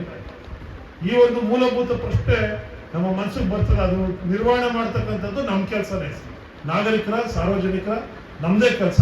ನಾವು ಉತ್ಪನ್ನ ಮಾಡ್ತಕ್ಕಂಥ ಕಸವನ್ನ ನಾವೇ ನಿರ್ವಹಣೆ ಮಾಡಬೇಕು. ಅದ್ರ ಬಗ್ಗೆ ಆ ಒಂದು ಪರಿಸರದ ಬಗ್ಗೆ ಅದೇ ಪರಿಸರ ಅಂತಕ್ಕಂಥದ್ದು. ಅದು ನೀವು ವಿದ್ಯಾರ್ಥಿಗಳು, ನಿಮ್ಗ ಪ್ರಶ್ನೆ ಬರಬೇಕು, ನೀವು ಅದರಲ್ಲಿ ತೊಡಗಿಸ್ಕೊಳ್ಬೇಕೇನ ಆಗ್ಬೇಕು. ಪರಿಸರದ ಬಗ್ಗೆ ಪ್ರೀತಿ ಬರಬೇಕು ನಿಮ್ಮಲ್ಲಿ. ಈ ಪರಿಸರ ನಮ್ದು, ನಾವು ಇದನ್ನ ಸ್ವಚ್ಛವಾಗಿ ಇಟ್ಕೋಬೇಕು. ಈ ಪರಿಸರದ ಮೇಲೆ ನಮ್ದೇ ಹಕ್ಕು. ನಾವೇ ಗಾಳಿ ಉಸಿರಾಡೋದು, ನಾವೇ ನೀರು ಕುಡಿಯೋದು. ಅದರಿಂದ ನಮ್ದು ಜವಾಬ್ದಾರಿ ಇದೆ. ಬರೀ ಸರ್ಕಾರ ಅಂತಲ್ಲ, ಸರ್ಕಾರ ಅಂದ್ರೆ ನಮ್ದೇ ಸರ್ಕಾರ ಬೇರೆ ಅಲ್ಲ. ಸರ್ಕಾರದ ನಾವು, ಸರ್ಕಾರದ ಭಾಗ ನಾವು. ಅದರಿಂದ ಆ ಒಂದು ದೃಷ್ಟಿಯಿಂದ ನಿಮ್ಮೆಲ್ಲರಿಗೂ ಒಂದು ಜವಾಬ್ದಾರಿ ಬರಲಿ, ಪ್ರೀತಿ ಬರಲಿ ಅಂತ ಹೇಳಿ ಇವತ್ತು ನಿಮ್ಗೆ ಗಿಡಗಳನ್ನ ಕೊಡ್ತಕ್ಕಂಥ ಒಂದು ಕಾರ್ಯಕ್ರಮವನ್ನ ರೂಪ ಮಾಡಿದ್ದಾರೆ. ಒಳ್ಳೆ ಕಾರ್ಯಕ್ರಮ. ಇನ್ನ ಮಕ್ಕಳ ದಿನಾಚರಣೆ, ಮಹಿಳಾ ದಿನಾಚರಣೆ ಕಾರ್ಯಕ್ರಮವನ್ನು ಕೂಡ ಇದನ್ನ ಬೆರೆಸಿದ್ದಾರೆ. ಇವತ್ತು ಮಹಿಳೆಯರು ಇವತ್ತು ಸಮಾಜದ ಕಣ್ಣಾಗಿ ಬೆಳೀತಾ ಇದ್ದಾರೆ. ಮೊದಲು ಮಹಿಳೆಯರು ಅಂದ್ರೆ ಪುರುಷ ಪ್ರಧಾನ ಸಮಾಜವಾಗಿತ್ತು ನಮ್ದು. ಇವತ್ತು ಹೆಣ್ಮಕ್ಳು ಕೂಡ ಸಮಾನರು, ಯಾವುದ್ರಲ್ಲೂ ಕೂಡ ಕಡಿಮೆ ಇಲ್ಲ. ಇವತ್ತು ಹೆಣ್ಮಕ್ಳು ಸಮಾನರಲ್ಲ, ಇನ್ನೂ ಒಂದು ಹಂತ ಮೇಲೋಗಿದೆ. ಮೊದಲು ಹೆಣ್ಮಕ್ಳು ಹುಟ್ಟಿದ್ರೆ ಯಾಕಪ್ಪ ಹೆಣ್ಮಕ್ಳು ಹುಟ್ಟಿದ್ರು ಅನ್ನೋರು. ಇವಾಗ ಗಂಡ್ಮಕ್ಳು ಹುಟ್ಟಿದ್ರೆ ಯಾಕಪ್ಪ ಅಂತ, ಯಾಕಂದ್ರೆ ಗಂಡ್ಮಕ್ಳಿಗೆ ಮದುವೆನೇ ಆಯ್ತಾ ಇಲ್ಲ, ಎಣ್ಣೆ ಕೊಡ್ತಾ ಇಲ್ಲ. ನಗ್ತಾ ಇದ್ರಿ, ನಿಜ ಕೇಳ್ರಿ. ಎಲ್ಲ ತಾಯಂದಿರೆಲ್ಲ ಕೂತವ್ರೆ. ಹಳ್ಳಿಗಳ ಕಡೆ ನೀವು 4 ಎಕರೆ 5 ಎಕರೆ ಜಮೀನಿದ್ದು ಅವ್ರಿಗೆ ಗಂಡೆ ಪಾಪ ಎಣ್ಣೆ ಕೊಡಲ್ಲ ಎಲ್ಲರೂ. ಆದ್ರೂ ಚುಂಚನಗಿರಿ ಮಠದ ಸ್ವಾಮೀಜಿಗಳು ನಮ್ಮವರೆಲ್ಲ ಸೇರ್ಬಿಟ್ಟು, ಇಲ್ಲ ಸ್ವಾಮಿ ಹೆಣ್ಣು ಹಳ್ಳಿಲಿ ಹೋದವ್ರಿಗೆ, ವ್ಯವಸಾಯ ಮಾಡೋರಿಗೆ ಹೆಣ್ಣು ಕೊಡ್ತಾರ ಸ್ವಾಮಿ, ನೀವು ಒಂದು ವಧುವರರ ಅನ್ವೇಷಣಾ ಕಾರ್ಯಕ್ರಮ ಮಾಡ್ಬೇಕು ಸ್ವಾಮಿ, ನೀವು ಗಂಡ್ಮಕ್ಳಿಗೆ ಹುಡುಗರು ನೋಡ್ಲಿ ಅಂತ ಸ್ವಾಮೀಜಿಗಳು, ನಿರ್ಮಲಾನಂದ ಸ್ವಾಮೀಜಿ ಅವರಲ್ಲ ಈಗ. ಈ ಸ್ವಾಮೀಜಿ ಅನೌನ್ಸ್ ಮಾಡ್ಬಿಟ್ರು 3 ವರ್ಷದಿಂದ, ಕಾಲಭೈರವೇಶ್ವರ. ಅದೇ ಚುಂಚನಗಿರಿ ಕಾರ್ಯಕ್ರಮನ ಹೆಣ್ಣು ಗಂಡು ಮ್ಯಾಚಿಂಗ್ ಇದು ಮಾಡ್ತೀನಿ ನಾನು, ಮೆಟ್ರೋಮನಿಯಲ್ಲ ಏನು ಅಂತಿರಲ್ಲ, ಮೆಟ್ರೋಮನಿಯಲ್ಲಿ ಅದನ್ನ ಕಾರ್ಯಕ್ರಮನ ಮಾಡ್ತೀನಿ, ನೀವೆಲ್ಲ ಆಸಕ್ತಿ ಇರೋರೆಲ್ಲ ಬರ್ಬೋದು, ಅರ್ಜಿ ಹಾಕ್ಬೋದು ಅಂತ. ಬರೀ 800 ಜನ, 150 ಜನ ಹೆಣ್ಮಕ್ಳು ಹೋಗಿರುತ್ತೆ. ಗಂಡು ಮಕ್ಳು 40,000 ಜನ ಗಂಡ್ಮಕ್ಳು ಹೊಡಾಗಿರುತ್ತೆ. ಗಂಡು ನಿಜ ಕೇಳ್ರಪ್ಪ. ಹೆಣ್ಮಕ್ಳು ಈಗ ಆಗಲ್ಲ. ಗಂಡ್ಮಕ್ಳು ಕತೆ ಹಳ್ಳಿಗೆ ವಾಸ ಮಾಡೋರು ಹೆಣ್ ಕೊಡಲ್ಲ, ವ್ಯವಸಾಯ ಮಾಡೋರು ಹೆಣ್ ಕೊಡಲ್ಲ, ಎಲ್ಲ ಸರ್ಕಾರಿ ನೌಕರಿಗಳೇ ಇರ್ಬೇಕು. ಅವ್ರ ಸೈಟ್ ಇರಬೇಕು, ಮನೆ ಇರಬೇಕು ಅಂತಂದ್ರೆ ಈಗ ಹೆಣ್ಮಕ್ಳಿಗೆ ಡಿಮ್ಯಾಂಡ್ ಇರ್ತಕ್ಕಂಥದ್ದು. ನೀವೆಲ್ಲ ಆಗ ರತ್ನಮ್ಮ ಬಂದವರು ನಾನು ನೋಡಿರ್ತಕ್ಕಂಥ ರತ್ನಮ್ಮ ಕೊಡ್ತಾ ಇದ್ದೀನಿ. ರತ್ನಮ್ಮನ ಇವತ್ತು ನಮ್ಮ ರಾಜ್ಯದ ಚೀಫ್ ಸೆಕ್ರೆಟರಿ, ಮುಖ್ಯಮಂತ್ರಿ ಬಿಟ್ರೆ ಆಡಳಿತಾಂಗ, ಶಾಸಕಾಂಗ, ಆಡಳಿತಾಂಗ, ನ್ಯಾಯಾಂಗ ಅಂತ ಇದೆಯಲ್ಲ, ಆಡಳಿತಾಂಗದ ಮುಖ್ಯಸ್ಥ ಯಾರಪ್ಪ ಈ ರಾಜ್ಯದಲ್ಲಿ ಅಂದ್ರೆ ಶಾಲಿನಿ ರಜನೀಶ್. ಇವತ್ತು ಹೆಣ್ಮಗಳು ಕರ್ನಾಟಕದಲ್ಲಂತೂ ಇವತ್ತು ಅಲ್ಲೇ ಅಂತಲ್ಲ, ಕರ್ನಾಟಕನೇ ಅಂತಲ್ಲ, ಎಲ್ಲಾ ಕಡೆನೂ ಅಷ್ಟೇ ಹೆಣ್ಮಕ್ಳು. ಇವತ್ತು ನೀವೆಲ್ಲ ಮೊನ್ನೆ ಮಟ್ಟ ಬಂದಿತ್ತು, ಯುದ್ಧ ಆಗೋ ಮಟ್ಟ ಬಂದಿತ್ತು, ಸರ್ಜಿಕಲ್ ಸ್ಟ್ರೈಕ್ ಆಯ್ತು, ಒಂದು ಪ್ರೆಸ್ ಮೀಟ್ ಮಾಡಿದ್ರು, ನೋಡಿದ್ರ? ಇಂಡಿಯಾದ ಪರವಾಗಿ ನೋಡಿದ್ರೆ ಎಷ್ಟು ಜನ ನೋಡಿದ್ರಿ ಕೈ ಐತೆ? ಅದ್ರಲ್ಲಿ ಬರೀ ಹೆಣ್ಮಕ್ಳು 3 ಜನ ಹೆಣ್ಮಕ್ಳು, ಒಂದು ಕ್ರಿಶ್ಚಿಯನ್ ಹೆಣ್ಮಕ್ಳು, ಒಬ್ಳು ಏರ್ ವಿಂಗ್ ಇಂದ, ಇನ್ನೊಬ್ರು ನೌಕಾಸೇನೆಯಿಂದ, ಇನ್ನೊಬ್ರು ಭೂಸೇನೆಯಿಂದ 3 ಜನ ನಮ್ಮ ದೇಶನ ಉದ್ದೇಶಿಸಿ ಪ್ರೆಸ್ ಮೀಟ್ ಮಾಡಿದ್ರು. ಆ 3 ಜನನು ಆ ಯುದ್ಧದಲ್ಲಿ ಪಾಲ್ಗೊಂಡು ಭಾರತಕ್ಕೆ, ಪಾಕಿಸ್ತಾನದ ವಿರುದ್ಧ ಆ ಹೋರಾಟ ಬಾಂಬಾಕ ಇದರಲ್ಲಿ ಪಾಲ್ಗೊಂಡು ಇಡೀ ದೇಶಕ್ಕೆ ಹೆಮ್ಮೆ ತಂದಂತವ್ರು ಹೆಣ್ಮಕ್ಳು. ನಾವು ಯಾರ್ಯಾರು ಕಡಿಮೆ ಇಲ್ಲ ಅಂತಕ್ಕಂಥದ್ದು. ಏರ್ಫೋರ್ಸ್ ಪೈಲಟ್ ಒಬ್ಳು ಹೆಣ್ಮಕ್ಳು, ನನ್ನ ಹೆಸರನ್ನ ಮರ್ತಿದ್ದೀನಿ, ಹೆಸರು ಹೇಳ್ತಿದ್ದೆ. ಏರ್ಫೋರ್ಸ್ ಪೈಲಟ್, ಜೆಟ್ ಅಂದ್ರೆ ಏರ್ಫೋರ್ಸ್ ಅಂದ್ರೆ ಮಾಮೂಲು ನಾಗರಿಕ ವಿಮಾನ ಎಲ್ಲರೂ ಹಾರಿಸ್ತಾರೆ. ಹೆಣ್ಮಕ್ಳಿಗೆಲ್ಲ ಪೈಲಟ್ ಆಗಿ ಬೆಂಗಳೂರಿಂದ ಡೆಲ್ಲಿಗೋ, ಡೆಲ್ಲಿಯಿಂದ ಹಾಂಗ್ಕಾಂಗೋ ಎಲ್ಲರೂ ಮಾಮೂಲು ಸಾರ್ವಜನಿಕರು ನಾವು ನೀವೆಲ್ಲ ಓಡಾಡುವಂತ ವಿಮಾನನ ಹಾರಿಸೋದು ಪೈಲಟ್ ಮಹಿಳೆಯರು ಹಾರಿಸ್ತಾರೆ. ಆದ್ರೆ ಏರ್ಫೋರ್ಸ್ ಫೈಟರ್ ಜೆಟ್ಗಳು, ಅವೆಲ್ಲ 1000 ಕಿಲೋಮೀಟರ್ ಸ್ಪೀಡಲ್ಲಿ ಹೋಗಿ ಬಾಂಬ್ ಹಾಕುವಂತ ಫೈಟರ್ ಜೆಟ್ಗಳನ್ನ ಹಾರಿಸ್ತಕ್ಕಂಥ ಹೆಣ್ಮಕ್ಳು ಇವತ್ತು ಹೋಗಿದ್ದಾರೆ. ಇವತ್ತು ನೀವು ಬಹಳಷ್ಟು ಜನ ನೋಡ್ತಾ ಇದ್ದೀರಿ. ಸುನೀತಾ ವಿಲಿಯಮ್ಸ್ ಇವತ್ತು ಅಂತರಿಕ್ಷ ಯಾನಕ್ಕೆ ಹೋಗಿ ಹೆಣ್ಮಕ್ಳು ಎಷ್ಟು ವರ್ಷ ಅಚಾನಕ್ ಆಗಿ ಅಂತರಿಕ್ಷದಲ್ಲಿ ತೆಗೆದುಕೊಂಡು ಕೂಡ ಧೃತಿಗೆಡದೆ ತಿರ್ಗಾ ಮತ್ತೆ ವಾಪಸ್ ಬಂದ್ರು. ಸುನೀತಾ ವಿಲಿಯಮ್ಸ್ ಹೆಸರು ಕೇಳಿದ್ದೀರಾ? ಒಬ್ಬ ಹೆಣ್ಣುಮಗಳು, ಅದೊಬ್ಬ ಗಂಡಸಲ. ಸುನೀತಾ ವಿಲಿಯಮ್ಸ್ ನ ಸಾಧನೆ ಸಾಮಾನ್ಯ ಅಲ್ಲ. ಅಂತರಿಕ್ಷದಲ್ಲಿ ಹೋಗಿ ನಿರೀಕ್ಷೆ ಮೀರಿ ಪಾಪ 1 ವಾರದಾಗ ಹೋಗಿ ವಾಪಸ್ ಬರ್ಬೇಕಾಯ್ತು. ಆದ್ರೆ ಅಚಾನಕ್ ಆಗಿ ಆದಂತ ತಾಂತ್ರಿಕ ದೋಷಕ್ಕೆ ತಿಂಗಳಗಟ್ಟಲೆ ಅಲ್ಲಿ ಪಾಪ ಅವರು ವಾಸ ಮಾಡುವಂತ ಸಂದರ್ಭ ಬಂದ್ರು, ಧೃತಿಗೆಡದೆ ಬಂದ್ರು. ಅವರು ಬೇರೆಯವ್ರಿಗೆ ಮಾದರಿ. ಇವತ್ತು ಎಲ್ಲಾದ್ರಲ್ಲೂ ಕೂಡ ನಮ್ಮ ಬಚೇಂದ್ರ ಪಾಲ್ ಅಂತ ಹೆಣ್ಮಗಳು 6 ಸಲ ಏನೋ ಮೌಂಟ್ ಎವರೆಸ್ಟ್ ಎತ್ತಿದ್ದಾರೆ. 6 ಸಾರಿ, 1 ಸಲ ಹತ್ತದೇ ಕಷ್ಟ ಜೀವನದಲ್ಲಿ. ಬೇಸ್ ಕ್ಯಾಂಪ್ ಹೋಗಿ ಬರೋದು ಕಷ್ಟ. ಮೌಂಟ್ ಎವರೆಸ್ಟ್ ಬುಡ ಆಯ್ತಲ್ಲ, ತುದಿಯಲ್ಲ, ಬುಡಕ್ ಹೋಗಿ ಬಂದ್ರೆ ಸಾಕು ಅಂತ ಜೀವನದ ಕನಸು ನೆನಸು ಮಾಡ್ಕೊಳಕ್ ಆಗೋದಿಲ್ಲ. ಅಂತದ್ರಲ್ಲಿ ಬೆಟ್ಟದ ಮೇಲಕ್ಕೆ 6 ಸಾರಿ ಹೋಗಿದ್ ಬಂದಂತದ್ದು ಹೆಣ್ಮಕ್ಳು ಇವತ್ತು ಸಾಧನೆ ಮಾಡ್ತಾ ಇದ್ದಾರೆ. ಇವತ್ತು ಹೆಣ್ಣು ಯಾವ್ದ್ರಲ್ಲೂ ಕೂಡ ಕಡಿಮೆ ಇಲ್ಲ. ಆಮೇಲೆ ಅವಕಾಶಗಳು, ನಿಮಗೆ ಸಾಕಷ್ಟು ಅವಕಾಶಗಳಿವೆ. ನೀವು ಅದರಿಂದ ನಾನು ಹೇಳ್ತಕ್ಕಂಥದ್ದು, ಯಾವ್ದಾದ್ರು ಹೇಳ್ತಾ ಇದ್ರು ಓದೋದಷ್ಟೇ ನಿಮ್ಮ ಡ್ಯೂಟಿ, ಓದ್ಬೇಕು ಅಂತ ರತ್ನಮ್ಮ ನಿಮ್ಗೆ ಹೇಳಿದ್ರು, ಓದಿ ನಿಮ್ ಕಾಲ ಮೇಲೆ ನಿಂತ್ಕೋಬೇಕು ಅಂತ. ನಾನು ಹೇಳೋದು ನಿಮ್ಗೆ ಯಾವುದು ಅಸಾಧ್ಯ ಅಲ್ಲ. ಯಾವುದನ್ನಾದ್ರೂ ಅಸಾಧ್ಯ ಅಂತ ನೀವು ಅನ್ಕೊಂಡಿದ್ರೆ ಅದು ತಪ್ಪದು. ಎಲ್ಲವೂ ಸಾಧ್ಯ. ಮನಸ್ಸಿದ್ರೆ ಮಾರ್ಗ. ಕೈ ಕೆಸರಲ್ಲ. ನೀವು ಎಲ್ಲಿ ದುಡಿತೀರಿ, ಎಲ್ಲಿ ಶ್ರಮ ಆಗ್ತೀರಿ, ಎಲ್ಲಿ ಎಫರ್ಟ್ ಆಗ್ತೀರಿ, ಅಲ್ಲಿ ನಿಮಗೆ ಯಶಸ್ಸು ಖಚಿತ. ನೀವು ಎಫರ್ಟ್ ಆಗ್ತಾ, ನೀವು ಶ್ರಮನೇ ಆಗ್ತಾ, ನೀವು ಮೊದಲನೇ ಹೆಜ್ಜೆ ಇಟ್ಟರೆ ತಾನೆ 100ನೇ ಹೆಜ್ಜೆ ಕಂಪ್ಲೀಟ್ ಆಗೋದು. ಮೊದಲನೇ ಸ್ಟೆಪ್ ಇಟ್ಟರೆ ತಾನೆ ಮೊದಲನೇ 100ನೇ ಸ್ಟೆಪ್ ಕೊಟ್ಟು ಹೋಗುವಂತಂದ್ರೆ, ಅದರಿಂದ ಇನ್ನೊಬ್ರು ಯಾರೋ ಸಾಧನೆ ಮಾಡಿದ್ದಾರೆ, ನಾನು ಅವ್ರು ಮಾಡಿದ್ದಾರೆ ಅಂತ ಹೇಳಿ ಅಸೂಯೆ ಪಡ್ತಕ್ಕಂಥದ್ದಲ್ಲ. ಅವ್ರ ಕೈಲಿ ಸಾಧನೆ ಮಾಡಕ್ಕೆ ಸಾಧ್ಯ ಆಗಿರೋದು ನನ್ನ ಕೈಲಿ ಯಾಕೆ ಮಾಡಕ್ ಆಗಲ್ಲ ಅನ್ನೋ ಪ್ರಶ್ನೆ ನಿಮಗೆ ಬರ್ಬೇಕು. ಅವ್ರಿಗೆ ಸಾಧ್ಯ ಆದ್ರೆ ನನಗ್ಯಾಕೆ ಸಾಧ್ಯ ಇಲ್ಲ ಅಂತ ನೀವು ಇನ್ನೊಂದು ತಿಳ್ಕೊಳ್ಳಿ. ನೀವು, ನಾನು ಒಬ್ಬ MLC ಆಗಿ, ಒಬ್ಬ ಮುನ್ಸಿಪಲ್ ಪ್ರೆಸಿಡೆಂಟ್ ಆಗಿ ರಾಜಕೀಯದಲ್ಲಿ ನಾನು ಹಲವಾರು ಬಾರಿ ಶಾಲಾ ಮಕ್ಕಳು ಇರ್ತಕ್ಕಂಥ ಕಡೆ ಈ ಮಾತನ್ನು ಹೇಳ್ತಾ ಇರ್ತೀನಿ. ನಾನು ದಿನನಿತ್ಯ ಹಲವಾರು ವ್ಯಕ್ತಿಗಳನ್ನ ನೋಡ್ತಾ ಇರ್ತೀನಿ ಸಾರ್ವಜನಿಕ ಜೀವನದಲ್ಲಿ. ಅಧಿಕಾರಿಗಳನ್ನ KS, IAS, IPS ಅಥವಾ CEO ಇನ್ನಿತರ ಕಂಪನಿ ಹೆಡ್ಗಳೆಲ್ಲ ನೋಡ್ತಾ ಇರ್ತೀನಿ. ನಾನು ಅಲ್ಲಿ ನೋಡಿರ್ತಕ್ಕಂಥ ಪೈಕಿಲಿ ಯಾರು ಬಿಷಪ್ ಕಾಟನ್ ಇದ್ದಾನೋ, ಮೌಂಟ್ ಕಾರ್ಮಲ್ ಸ್ಕೂಲಿಂದನೋ, ಕಾಲೇಜಿಂದನೋ ಬಂದಂತವ್ರು ಒಬ್ಬರು ಸಿಕ್ಕದಿಲ್ಲ ನನಗೆ. ಯಾರು ನನಗೆ ಸಿಕ್ಕಂತವ್ರು IAS, IPS ಮಾಡಿರುವಂತವ್ರು, CEO ಯಾರು ಅಂದ್ಕೊಂಡಿದ್ದೀರಿ? ಯಾರು ಸಿಗ್ತಕ್ಕಂಥದ್ದು ಸಾಧನೆ ಮಾಡಿರೋರು ಎಲ್ಲ ನಿಮ್ಮಂಗೆ ಕನಕಪುರದಂತ ಒಂದು ಗ್ರಾಮೀಣ ಪ್ರದೇಶದ ವಿದ್ಯಾರ್ಥಿಗಳು. ನಾನು ಯಾರು ಮೌಂಟ್ ಬಿಷಪ್ ಕಾಟನ್ ಅವರು IAS ಮಾಡಿದ್ದೇ ನೋಡಿಲ್ಲ. ನಾನು ಬಿಷಪ್ ಕಾಟನ್, ಮೌಂಟ್ ಕಾರ್ಮಲ್ ಅವರು IAS ಮಾಡಿದ್ದೇ ನೋಡಿಲ್ಲ. ಮಾಡಿರೋದು ಯಾರು ಇದ್ರೆ RES ಅಂತ ಸಂಸ್ಥೆಯಲ್ಲಿ ಓದಂತವ್ರು. ನಮ್ಮ ತಾಲೂಕಲ್ಲಿ, ಕನಕಪುರ ತಾಲೂಕಲ್ಲಿ IAS ಮಾಡಿದ್ದಾರೆ. ಸಿದ್ದಯ್ಯ ಅಂತ ಹೇಳಿ ರಿಟೈರ್ಡ್ ಆದ್ರು. ಓಲ್ಡ್ ಸ್ಟೂಡೆಂಟ್ RES ಒಬ್ಬ SC. ಅವ್ರ ಮನೇಲಿ ಕರೆಂಟ್ ಕಟ್ಟಕ್ಕೆ ಕರೆಂಟ್ ಲೈಟ್ ಇರಲಿಲ್ಲ, ಸೀಮೆಣ್ಣ ಬುಟ್ಟಿಲಿ ಓದಿದ್ರು. SC ಆರೋಳಿ ಅವರು. ಅವ್ರು ಓದಂತದ್ದು ಈ ಶಾಲೆಯಲ್ಲಿ. ಬಸವರಾಜ್ ಅಂತ ತುಗಡಿಯವರು ರೆವಿನ್ಯೂ ಇದಾಗಿ ಪ್ರಿನ್ಸಿಪಲ್ ಸೆಕ್ರೆಟರಿ ಆಗಿ ACS ಆಗಿ ರಿಟೈರ್ಡ್ ಆದ್ರು. ಇಡೀ ರಾಜ್ಯಕ್ಕೆ ACS ಆಗಿ ಬಸವರಾಜ್ ಒಬ್ಬ SC. ಅವ್ರ ಮನೇಲಿ ಬಡತನ, ಅವ್ರ ತಾಯಿ ಕೂಲಿ ಮಾಡೋದು ಇಲ್ಲ. ಜೈರಾಮ್ ಅಂತ ಇವತ್ತು ADGP ತಮಿಳುನಾಡಿಗೆ IPS ತಮಿಳುನಾಡು, ಇಡೀ ತಮಿಳುನಾಡಿನ ಪೊಲೀಸ್ ಇಲಾಖೆಯ ಮುಖ್ಯಸ್ಥ ಯಾರಪ್ಪ ಅಂತಂದ್ರೆ ಜೈರಾಮ್. ಅವರೊಬ್ಬ ಪರಿಶಿಷ್ಟ ಜಾತಿಯಿಂದ ಬಂದಂತವನು. ಅವ್ರ ತಂದೆ ಕುರಿ ಮೇಯಿಸೋರು. ಕೊಡಳ್ಳಿ ಹತ್ರ ಹೊಸದುರ್ಗ ಅವರು. ನೀವು ನೋಡಿ, ನಾನು ಯಾಕೆ ಉದಾಹರಣೆಗಳನ್ನ ಹೇಳ್ತಾ ಇದ್ದೀನಿ ಅಂದ್ರೆ, ಯಾರ ಕೈಲೂ ಅವ್ರು ಮಾಡ್ತಾರೆ, ನನ್ನ ಕೈಲಿ ಮಾಡಕ್ಕಾಗಲ್ಲ, ಅಸಾಧ್ಯ ಅಂತ ನೀವು ಯಾವುದು ಅನ್ಕೋಬಾರ್ದು. ಸಾಧ್ಯ, ನೀವು ಪ್ರಯತ್ನ ಪಟ್ರೆ ಮಾತ್ರ ಸಾಧ್ಯ.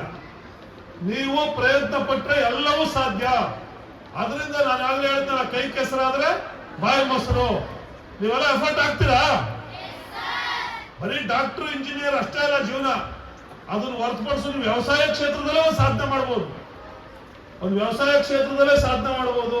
ನೀವು ಹಲವಾರು ವಿಭಾಗಗಳು, ಸರ್ಕಾರಿ ನೌಕರಿ ಅಷ್ಟೇ ಅಲ್ಲ, ಏನನ್ನು ಬೇಕಾದ್ರೂ ಇವತ್ತು ಸಾಧನೆ ಮಾಡೋದಕ್ಕೆ ಇವತ್ತು ನಮಗೆ ನಮ್ಮ ಅದೃಷ್ಟ ಏನಪ್ಪಾ ಅಂತಂದ್ರೆ, ನಮಗೆ ಕರ್ನಾಟಕದವ್ರಿಗೆ ವಿಶೇಷವಾಗಿ ನಾವು ಬೆಂಗಳೂರು ದಕ್ಷಿಣ ಜಿಲ್ಲೆಯವರಿಗೆ ನಮ್ಮ ಅದೃಷ್ಟ ಯಾವುದಪ್ಪ ಅಂದ್ರೆ ಬೆಂಗಳೂರು ನಗರ.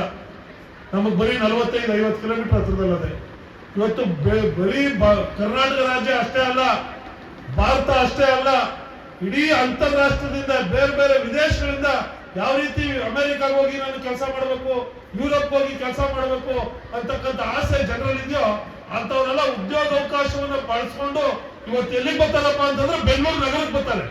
ಇಡೀ ನಮ್ಮ ದೇಶದ ಕನ್ಯಾಕುಮಾರಿಯಿಂದ ಕಾಶ್ಮೀರದವರೆಗೂ ಇವತ್ತಿನ ಜನರ ಬದುಕಿನ ಆಸೆ ಏನಪ್ಪಾ ಅಂತಂದ್ರೆ, ನಾನು ಬೆಂಗಳೂರಲ್ಲಿ ಕೆಲಸ ಮಾಡಬೇಕು, ಬೆಂಗಳೂರಲ್ಲಿ ಅವಕಾಶ ಇದೆ ಅಂತ ಹೇಳಿ. ಅಲ್ಲೆಲ್ಲ ಇಲ್ಲಿಂದ ಸಾವಿರಾರು ಕಿಲೋಮೀಟರ್ ದೂರ ಇರ್ತಕ್ಕಂಥ ಬೆಂಗಳೂರು ನಮಗೆ ನಮ್ಮದೇ ಬೆಂಗಳೂರು, ನಾವು ಬೆಂಗಳೂರಿನವರೇನೆ. ನಮಗೆ ಬರೀ 50 ಕಿಲೋಮೀಟರ್ ಬೆಳಗ್ಗೆ ಹೋಗಿ ಸಾಯಂಕಾಲದೊಳಗೆ ಬರುವಂತ ಅವಕಾಶಗಳ ಒಂದು ಬಾಗಿಲ ಬೆಂಗಳೂರಿನಲ್ಲಿದೆ. ಅದರಿಂದ ನೀವೆಲ್ಲರೂ ಕೂಡ ಶ್ರಮ ಪಡಬೇಕು, ಹಾರ್ಡ್ ವರ್ಕ್ ಮಾಡಬೇಕು, ಸಮಯ ವೃತ್ಯ ಮಾಡಬಾರ್ದು. ನಿಮ್ಮ ಓದುವಂತ ಸ್ಟೂಡೆಂಟ್ಸ್ ಕಾಲದಲ್ಲಿ ಓದ್ಬೇಕು ಚೆನ್ನಾಗಿ. ಹೆಣ್ಮಕ್ಳಿಗೆ ಮೊದಲೇ ತಾರತಮ್ಯ ಇಲ್ಲ. ಈಗ ಗಂಡು ಮಕ್ಳು ಮಾತ್ರ ಓದ್ಬೇಕು, ಗಂಡು ಮಕ್ಳಿಗೆ ಅವಕಾಶ ಅಂತ ಮನೋಭಾವ ಬದಲಾವಣೆ ಆಗಿದೆ. ನೀವು ಮಾಡಿ ತೋರಿಸಿದ್ರೆ ನಿಮ್ಮ ಪೋಷಕರು ನಿಮಗೆ ಬೆಂಗಾವಲಾಗಿ ನಿಂತ್ಕೋತಾರೆ. ದೇವ್ರು ನಿಮ್ಗೆ ಒಳ್ಳೇದು ಮಾಡಲಿ, ನಿಮ್ಮ ಭವಿಷ್ಯ ಉಜ್ವಲವಾಗಿರ್ಲಿ ಅಂತ ಹೇಳಿ ನಾನಾದ್ರೂ ಬಯಸ್ತಾ, ಇನ್ನು ಸನ್ಮಾನಿತರು, ನನ್ನ ಮಗಳು ಇರೋದ್ರಿಂದ ಸನ್ಮಾನಿತರ ಪರವಾಗಿ ಒಂದೇ ಒಂದು ಮಾತು ಹೇಳ್ತೀನಿ. ಬಹಳ ಉತ್ತಮವಾದಂತ ಕೆಲಸವನ್ನು ಇವತ್ತು ಸನ್ಮಾನಿತರನ್ನ ಕರೆದು ರತ್ನಮ್ಮನವ್ರನ್ನ, ಅದೇ ರೀತಿಯಾಗಿ ಶ್ವೇತಾ ಅವ್ರನ್ನ ಮಳಗಾಡುವ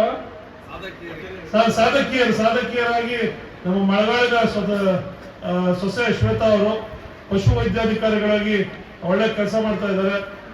ನಾನು ಹೆಣ್ಮಕ್ಳು, ನಮ್ಮ ಮಳಗಾಡ ಹೆಣ್ಮಕ್ಳು ನೋಡಿ ಬಹಳ ಸಂತೋಷ ಆಯ್ತು. ಯೋಗ ತರಬೇತಿಯನ್ನು ಪಡೆದು ಇವತ್ತು ಸರ್ಟಿಫಿಕೇಟ್, ಯೋಗವನ್ನ ಮುಂದುವರಿಸಿಕೊಂಡೆಲ್ಲ 1 ವರ್ಷ ಆಯ್ತು ಬಿಟ್ಬಿಡ್ತಾರೆ ಅನ್ಕೊಂಡಿದ್ದೆ. ಅದನ್ನ ಜೀವನದ ಅವಿಭಾಜ್ಯ ಅಂಗ ಮಾಡ್ಕೊಂಡಿರೋದ್ರಿಂದ ಜೀವನದಲ್ಲಿ ಒಂದು ಆರೋಗ್ಯ ಮತ್ತು ಒಂದು ಮಾನಸಿಕ ಸ್ಥಿತಿಯನ್ನ ಕಾಪಾಡಲಿಕ್ಕೆ ಇವರಿಗೆಲ್ಲ ಸಹಾಯ ಮಾಡ್ತಾ ಇರ್ತಕ್ಕಂಥ ಚಂದ್ರಿಕಾ ಮೂರ್ತಿ ಅವರು ನಿಜಕ್ಕೂ ಒಂದು ಅದ್ಭುತ ಯೋಗ. ನಮ್ಮ ಭಾರತ ದೇಶದ ಒಂದು ಅದ್ಭುತವಾದಂತಹ ಒಂದು ಕೊಡುಗೆ. ಇಡೀ ಪ್ರಪಂಚದ ಇವತ್ತು ಯೋಗದ ಕಡೆ ನೋಡ್ತಾ ಇರ್ತಕ್ಕಂಥ ಸಂದರ್ಭದಲ್ಲಿ ಒಬ್ಬ ಯೋಗ ತರಬೇತಿದಾರನ ಕರೆದು ಇವತ್ತು ಸನ್ಮಾನ ಮಾಡಿರ್ತಕ್ಕಂಥದ್ದು. ಈಗ ನನ್ನ ಮಗಳನ್ನ ಯಾರಕ್ಕಪ್ಪ ಕರೆದಾರೆ ಮಸಪ್ಪ ನನಗೆ ಗೊತ್ತಿರ್ಲಿಲ್ಲ.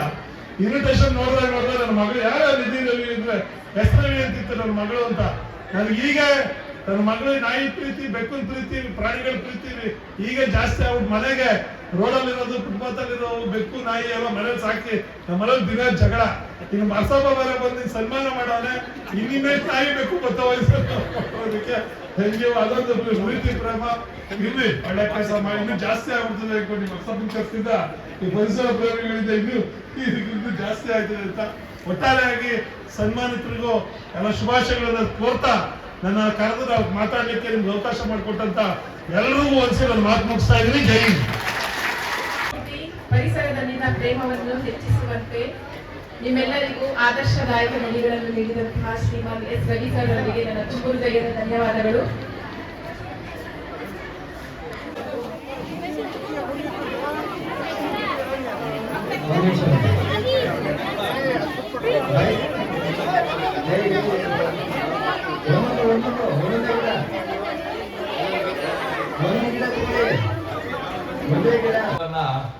ಉದ್ಘಾಟನೆ ಮಾಡಿ ಸಮಾಜದಲ್ಲಿ ನಮ್ಮ ಮಳಗಾಳಿಗೆ ಒಂದು ಗೌರವ ಹೆಚ್ಚಬೇಕು. ನಮ್ಮ ಮಳಗಾಳು ಅಂತ ಅಂದ್ರೆ ಹಿಂದಿನಿಂದನೂ ಬಹಳ ಒಳ್ಳೆ ಹೆಸರಿರುವಂಥವ್ರು.